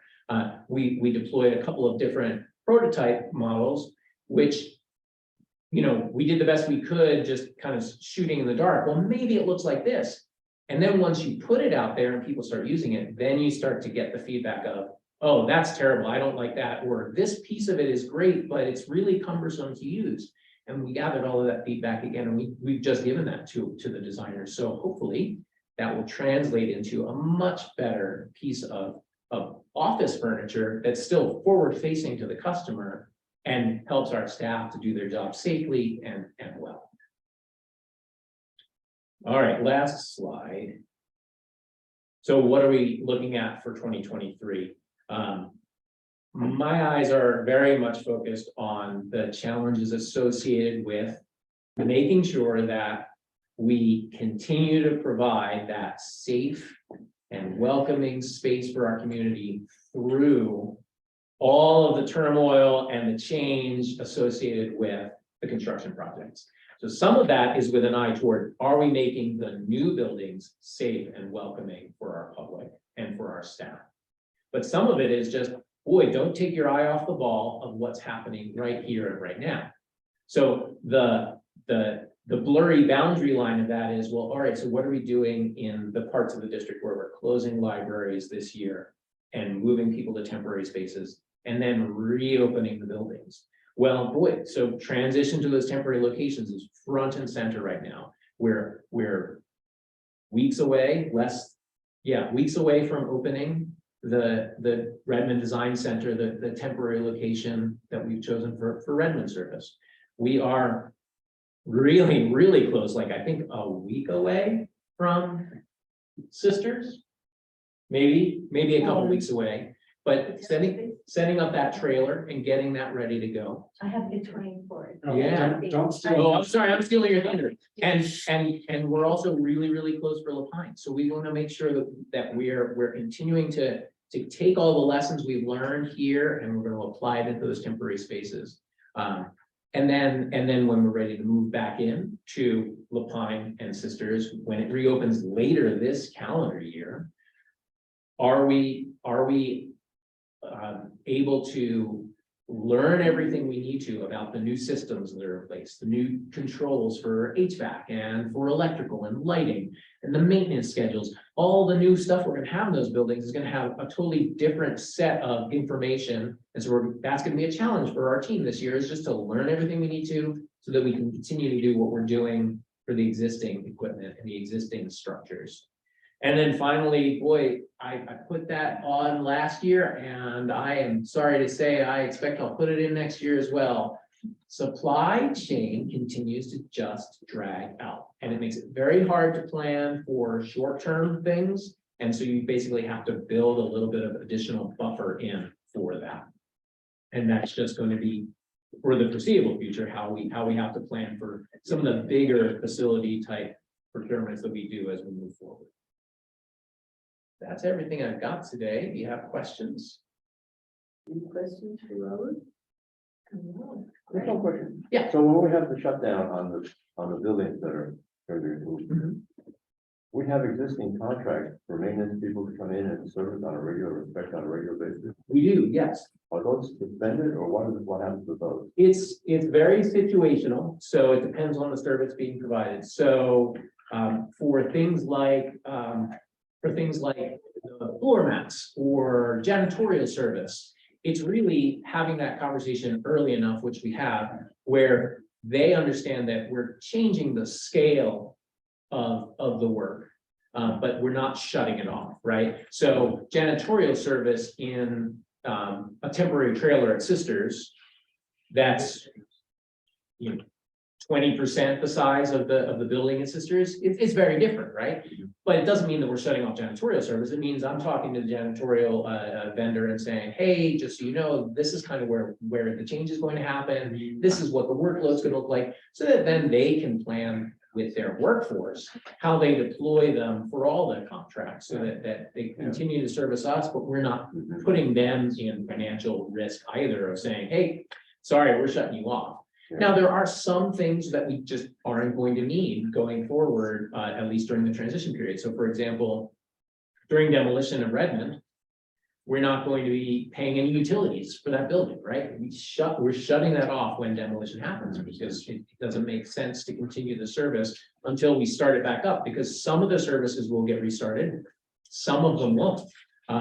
We're going to fully electrify that building, so we're shutting off gas service, we're good at Redmond Library, and when it comes back up, it'll be electric power only.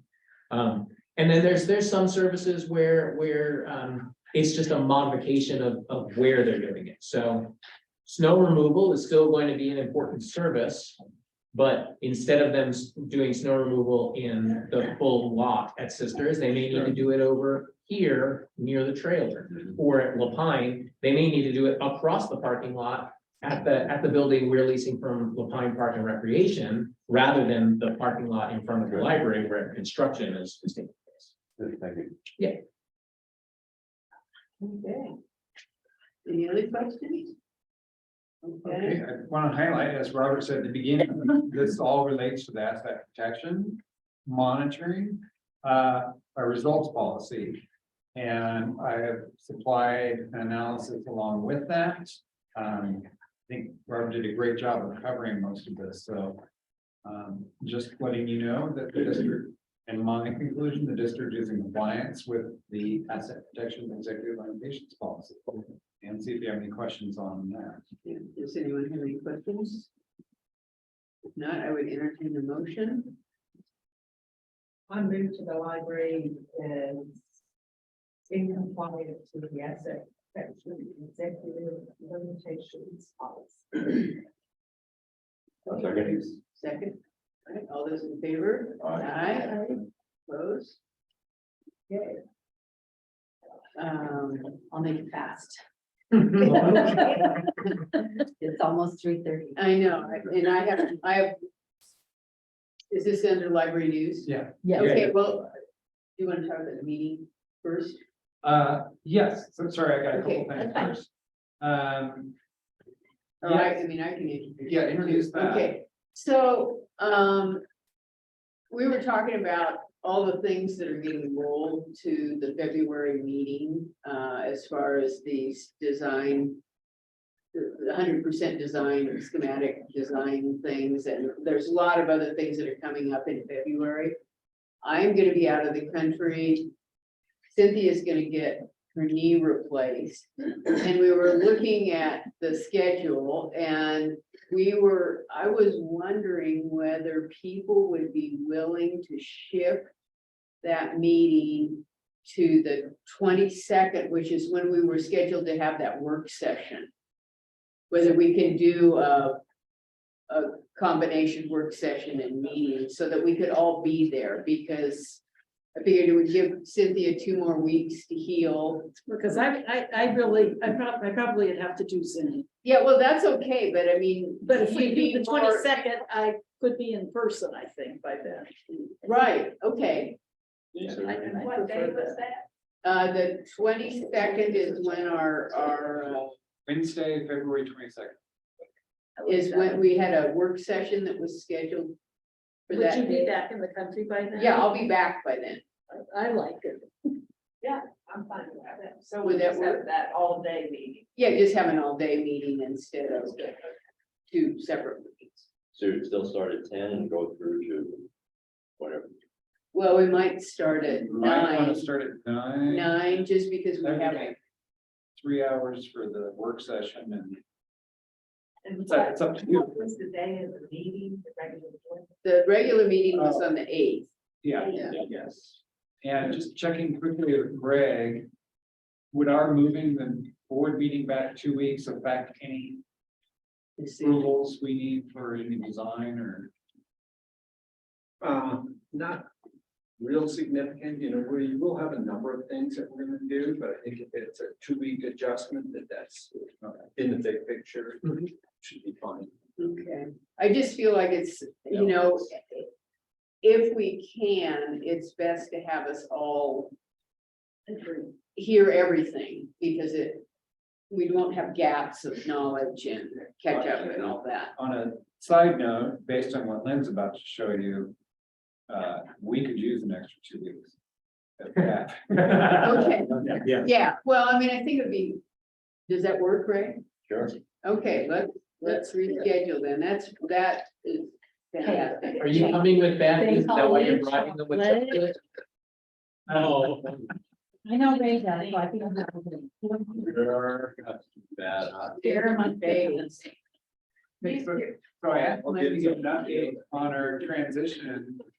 Because this Saturday, two big things happen, Sisters and Redmond are closing and so we have reached that point, as Greg had said, it's been 2 years and things are happening. Yeah. Before I show you the pictures that we have, and I will tell you this, I threw together a quick PowerPoint. Sorry, it was when you were talking about it. These are already out of date. We've already done so much work. But before I start showing the pictures though, I do want to give a huge shout out to some people that you don't see very often. And that have put in, I'm not kidding you, just sweat and fast movement and getting this stuff done. It's been a lot of planning. I cannot think of a time when we have put together a library the size of Redmond in 6 months or less. So the tech services team, for starters, have been great. The collections and moving things, some of them they're curating on the fly. Just the planning of it has just been incredible. And those are Emily and Lee and Cheryl and Zeb. So they have just been amazing. The other people that I can't speak highly enough of is for our facility staff. Robert's team of Kevin and Jared. You want to see how fast the shelf can get taken down and put together. We have a video of it. It's awesome. It's a lot of work. And they have been working nonstop. And I ran into them today. And we're all just kind of shooting ideas off each other. Have you done this? Did you do that? Can I get a table here? What's happening? And then the sister staff, Zoe and her team and Sonia and her team, the endless questions. They've been tirelessly answering all the questions. We haven't had any true complaints because they're answering everything and they've been amazing. They have been so helpful and they may answer the same question 10 times, but they answer it the 10th time as they did the first time. So, IT. oh, I haven't got there yet. Oh, I'm not okay.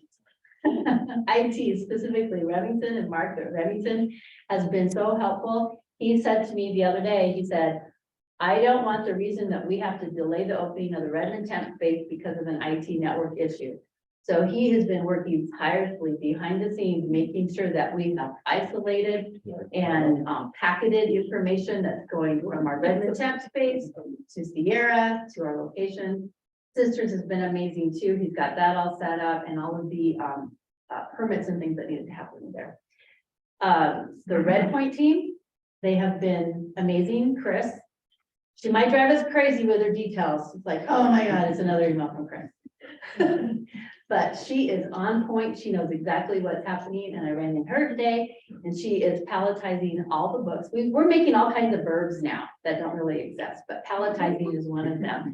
Where all the boxes are getting boxed up. The collections in Redmond, a lot of them are getting boxed up, put into moving boxes, put on pallets, shrink wrap, and put in the corner.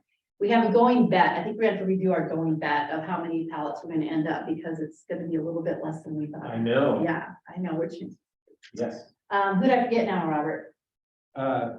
I'd say all of this has impacted an entire staff across the district. Yeah. Yeah. And that is The downtown Bend staff.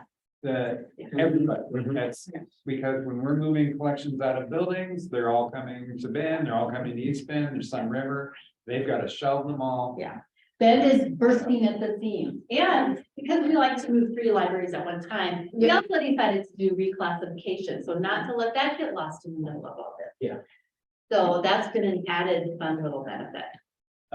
Been a nice team builder. Our managers and staff here in this building have been going out and doing shelving just to help out. So it's been an all hands on deck. I'll start with this one up here. The moving company that we have contracted with are amazing as well. I actually worked with Carl and Prestige Movers when we did our FE Tech equipment load about 3 years ago. So they again, they are, it's an awesome team. They're very quick. And they're good, they're really, really good. But what you're seeing here, these are what we call moving gondolas. And they're moving collections onto these gondolas, 3 deep, just FYI, 3 deep. So you can get anywhere from 500 to 800 books on one of these things. Shrink wrapping them, and then they put them in a moving truck.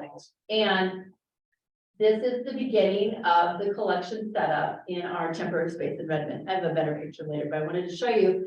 Here's the gondola. Kids' books here, large print here. I actually did that one. I was all hot and sweaty when I You did that whole wall yourself. I did. That was all you. I can't believe I still have those skills. And there's Robert hamming it up. I did like this one. Oh, that's So nice. this area back here, this is the doorway into the 5,000 square foot storage space. So remember, this is a 10,000 square foot place that was, it's pretty much cut in half. This space back here, oh my gosh. I cannot believe I don't know what we would do if we didn't have this. This is so important to the success of this transitioning of all these moving parts. It's just been fabulous. I don't have any pictures of it. Another look, again, from kids, you can see there's the storage door that Robert was standing in front of. I'm kind of over in the corner here, and the front windows are right over here behind Kevin, who was sneezing and had dust in his nose. I think so. This would be kind of from the front door walking in the Redmond temp space. I can tell you now that these shelves are very full. They're already filled with collections. There's furniture that's also in here. It's not in place. There is there's a small study room. So we could probably get about 6 to 8 people in there. We did get a certificate of occupancy for this, 74 people.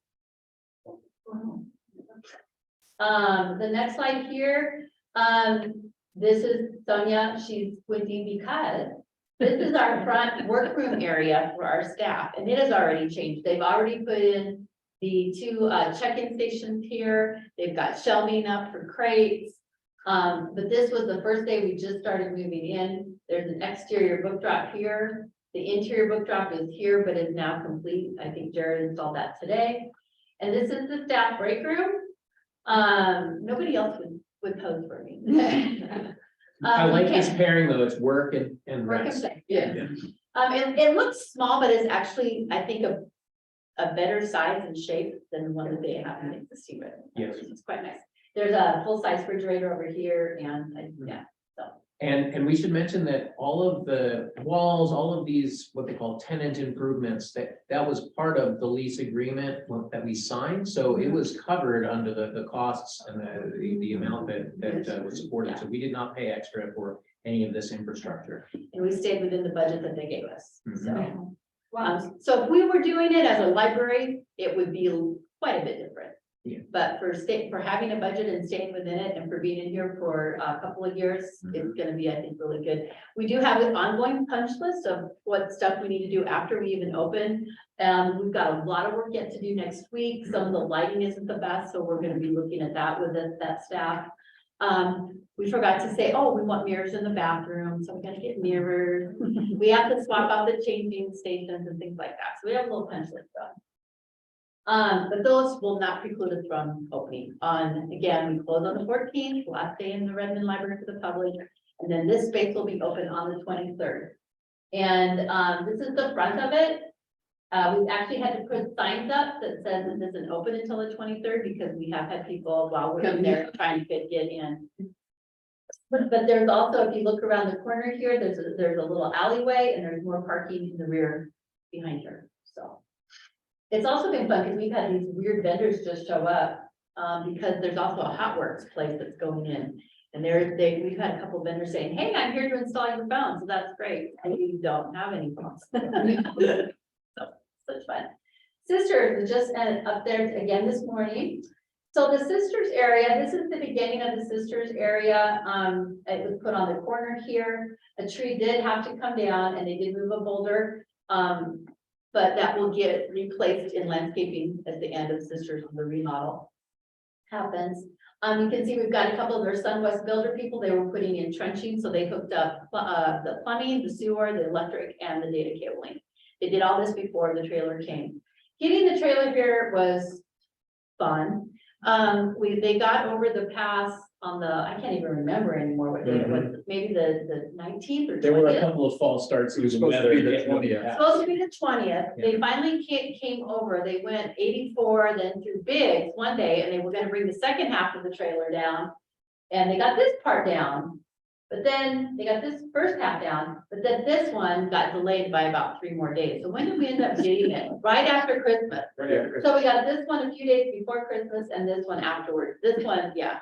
And they were Teamsters, so we had to follow their union rules. That was fun. And then here's the day that it came in. There's a lot of snow on the ground. We got it figured out. Did all this with the snow. There's the trailer setting it up. Let's see what next picture is here. It's kind of hard to tell, but here's our sister's library back here. Trailer's just nestled in that quarter between Cedar and Main. So you can see right here, that kind of edge of the library right here. There's a breezeway that had to get built, I'm sorry, canopy that had to get built between the library and the trailer as part of the construction of this. And this is the ramp that is now installed. So this is coming right off of Cedar, the sidewalk. This is the front of the library building. The book drops of Sisters are right here. So this will be the ramp. People will come up and then hang a left, and this is the inside of the trailer. 960 square feet. It looks bigger here. It's quite a nice space. I think it'll be good. It'll be good. Yeah, it's a new trailer, huh? What? The book drop is still in the sister's library, or will it be in the trailer? No, so the book drop right now is still in use until Saturday. So we are having people deliver, or excuse me, we're asking our customers to return their books while we're open. We know that not everybody will listen, and we've got some contingency plans for that in place. But there is a light fixture right here, and Zoe said when she came out that this was a very brightly lit. This might be something we keep on all the time, though. I think this is the 24/7 light. The book drop, because this is not ours, we're leasing it, and we're really lucky. It's a brand new trailer, which is awesome. It smells like a trailer inside. It came with a fridge. I was like, wow, this is great. Versus like, oh, it was on a job site, or it smelled like cats, or the raccoons that lived underneath it. So we're really lucked out on this trailer. And some of the And we're Sunwest, gonna reuse it. we are That's gonna right. use this one for Sun River. Yes. Yeah. The Sunwest guys were like, wow, I've never seen a new trailer before this. We're pretty, but yeah, we will be using this. I have another picture of them. Nope, that's it. But again, we will be getting into this building probably on Friday afternoon. I already talked to Robert about getting the shelving in. Oh, I know why this thing looks so big. Right here, there's a wall that's built right here. And this is gonna be the staff work area right here in this area. So there's a wall that comes out here. Whoops, sorry. This is the restroom. And this is the front door. That's the fridge that went back in here. So it is a little bit shorter. Yes, So the back space in the Redmond yes. location, Uh-huh. that's where all the majority of the collection from Lapine Sisters and Redmond are all going. Here? Yeah. Yeah. No. So when we did Sisters in Lapine, we started emptying Sisters in Lapine out actually back in November 1st. So you start things, we did is we turned off the floating part of the collections. You can turn light on. We got rid of the floating collection so that everything that was returned to Sisters and Lapine would go either to downtown Bend, East Bend, Sun River. And the large chunk of those went to downtown Bend. So though Todd says it's impacted the whole district, he's not kidding. Because downtown Bend, all of a sudden, they were shelving and shelving and shelving. So when we went to lobby service, it was determined that that's when, because we were on a deadline with the reclassification, we had to get everything in Sisters and Lapine over here by yesterday. So when we went to lobby service right before Christmas, we removed all the books that were left in Sisters and Lapine, and we got that down to what? 2,000 out of Something like, Lapine? yeah. And so we just had 2,000 books left in Lapine. We started with 14,000 items when we shut everything down November 1st.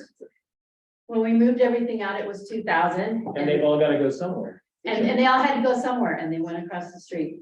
And the same with Sisters, which had more. They had, I think, close to 18,000 Yes. when we started, and we got them down to 3,600, and that's what we boxed up and shipped.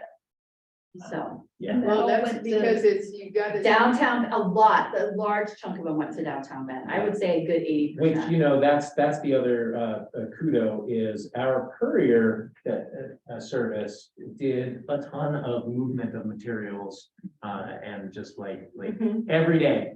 Yeah. Crates coming in every day. Yeah. And then when they reach their capacity, then our operations manager, Myra, was putting out. We were schlepping books Yeah, back. putting out the word, yeah, who can bring crates in their car and, Who's up where- get it done.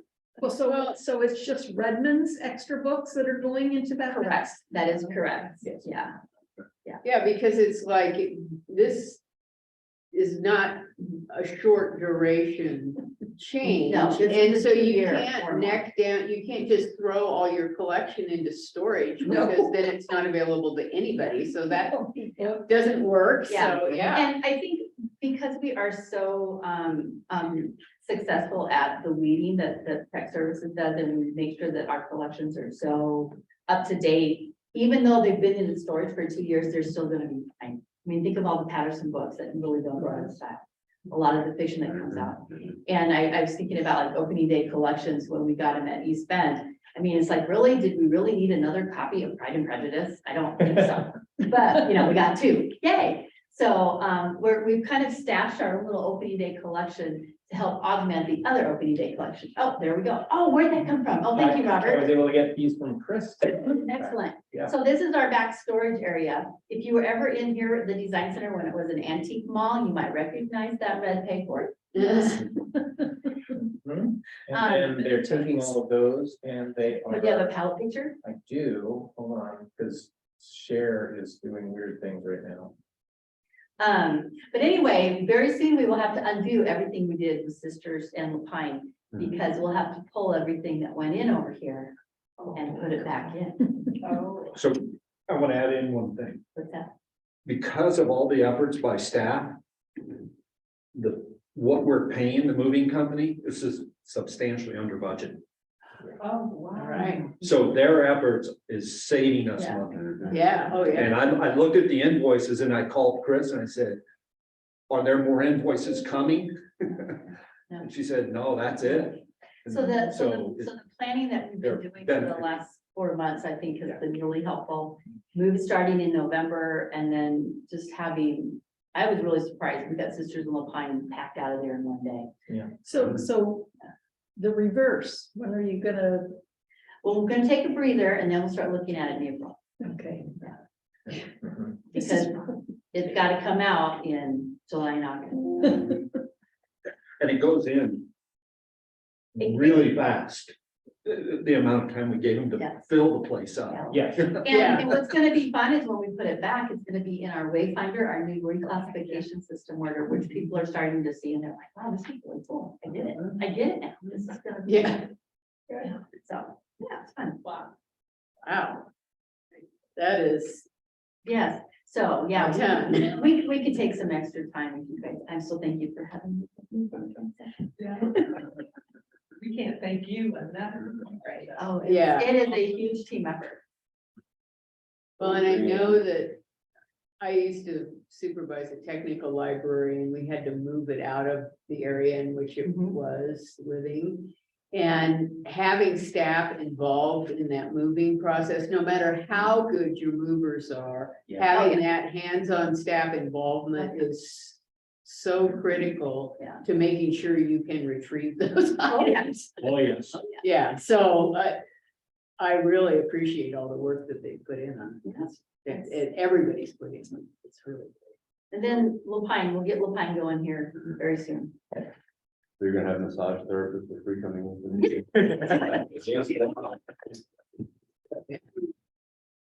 Okay. Just 2 quick things. I sent you the conference schedules for the next few years. What I would be looking for is anything that you may be interested in the next fiscal year.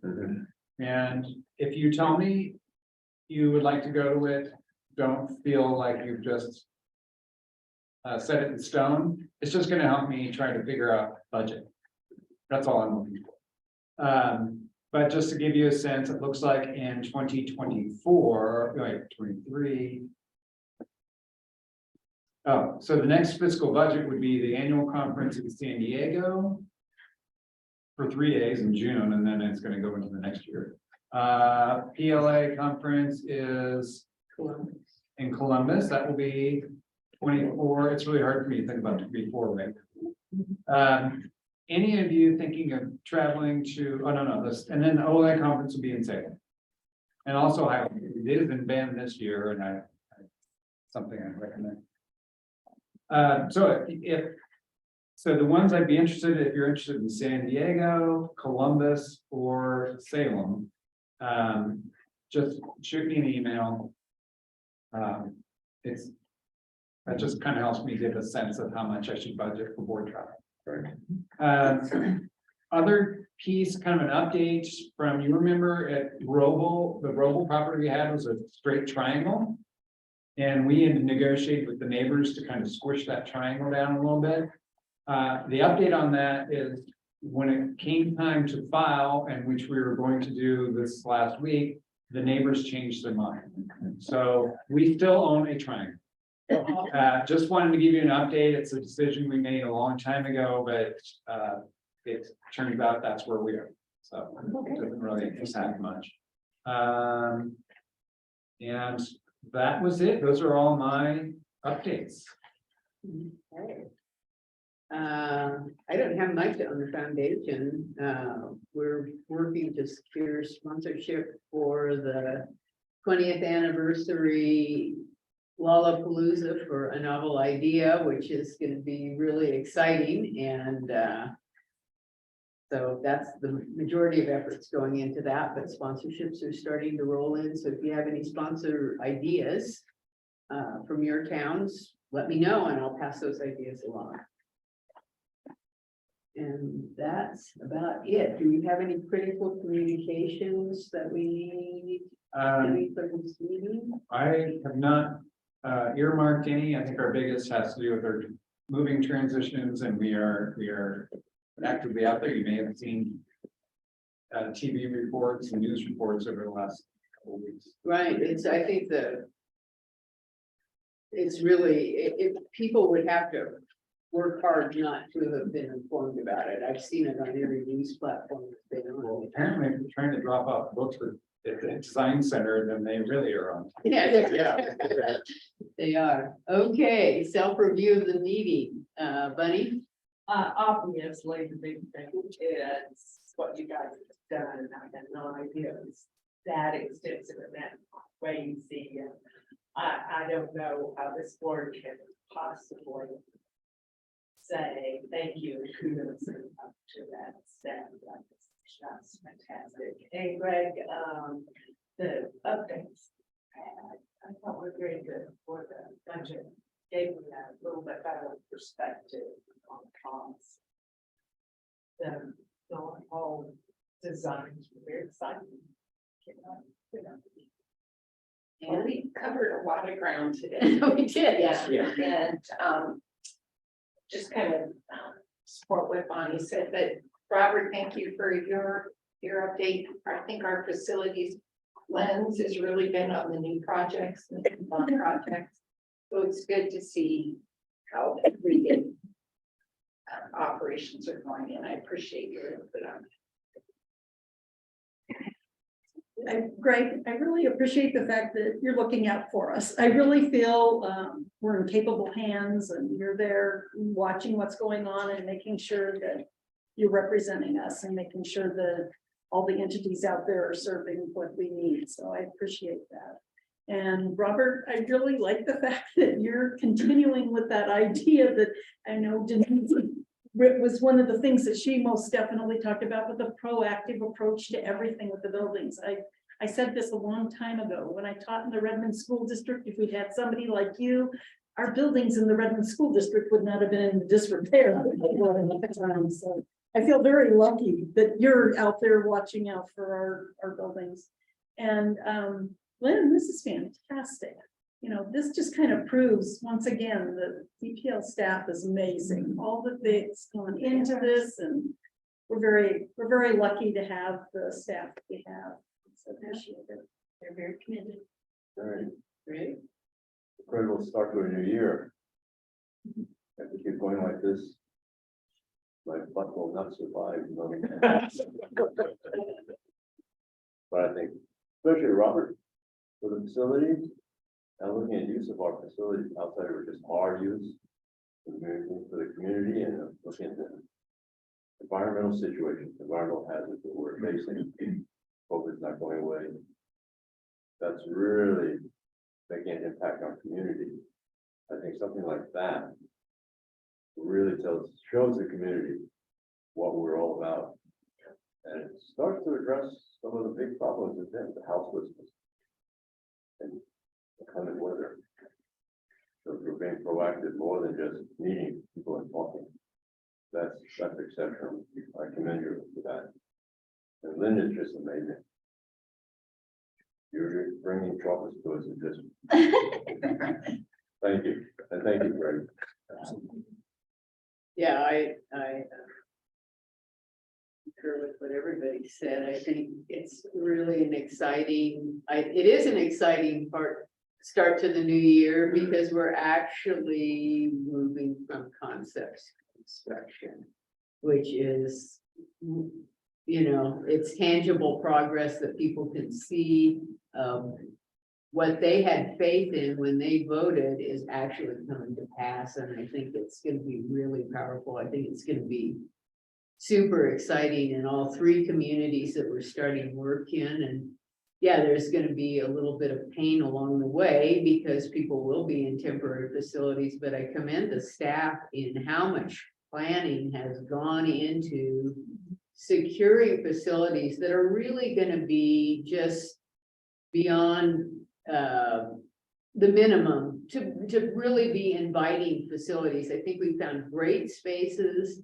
I think the move-in plans were fantastic. I mean, so I think they will be inviting spaces that people will enjoy going to. So, and that takes a lot of work. I mean, and just with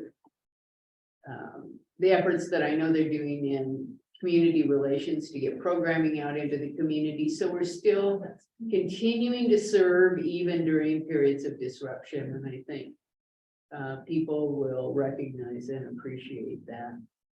And as far as what you're saying, Ray, I think is really right that we do, through the work we've done, address the needs of the public for way more than what people think of as just traditional library related services. And we always have, which I think is great.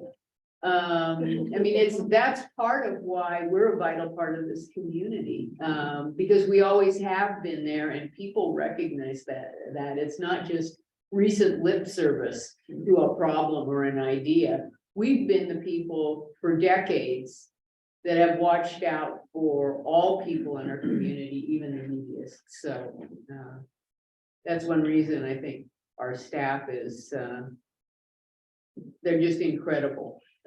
So thank you, and thank you for all the excellent reports, especially putting everything in context, because I think that we've been in this long enough that it's good to stop and check and say, okay, here's the history now over the past 2 years. So that was super helpful. And all of your efforts, Robert, just great meeting. So, all right, I think that's it. Oh, I have one more thing. I want to thank Lori for being so multicultural. I'm sorry, what? You know, Yeah. New Year's, but it's- Be inclusive and. Yes. Just real quick, if anybody is available to sign checks January 19th, we have not been able to find anybody. So check on that. Yeah, I don't think Cynthia. Okay, All right. thank you very much. Meeting's adjourned.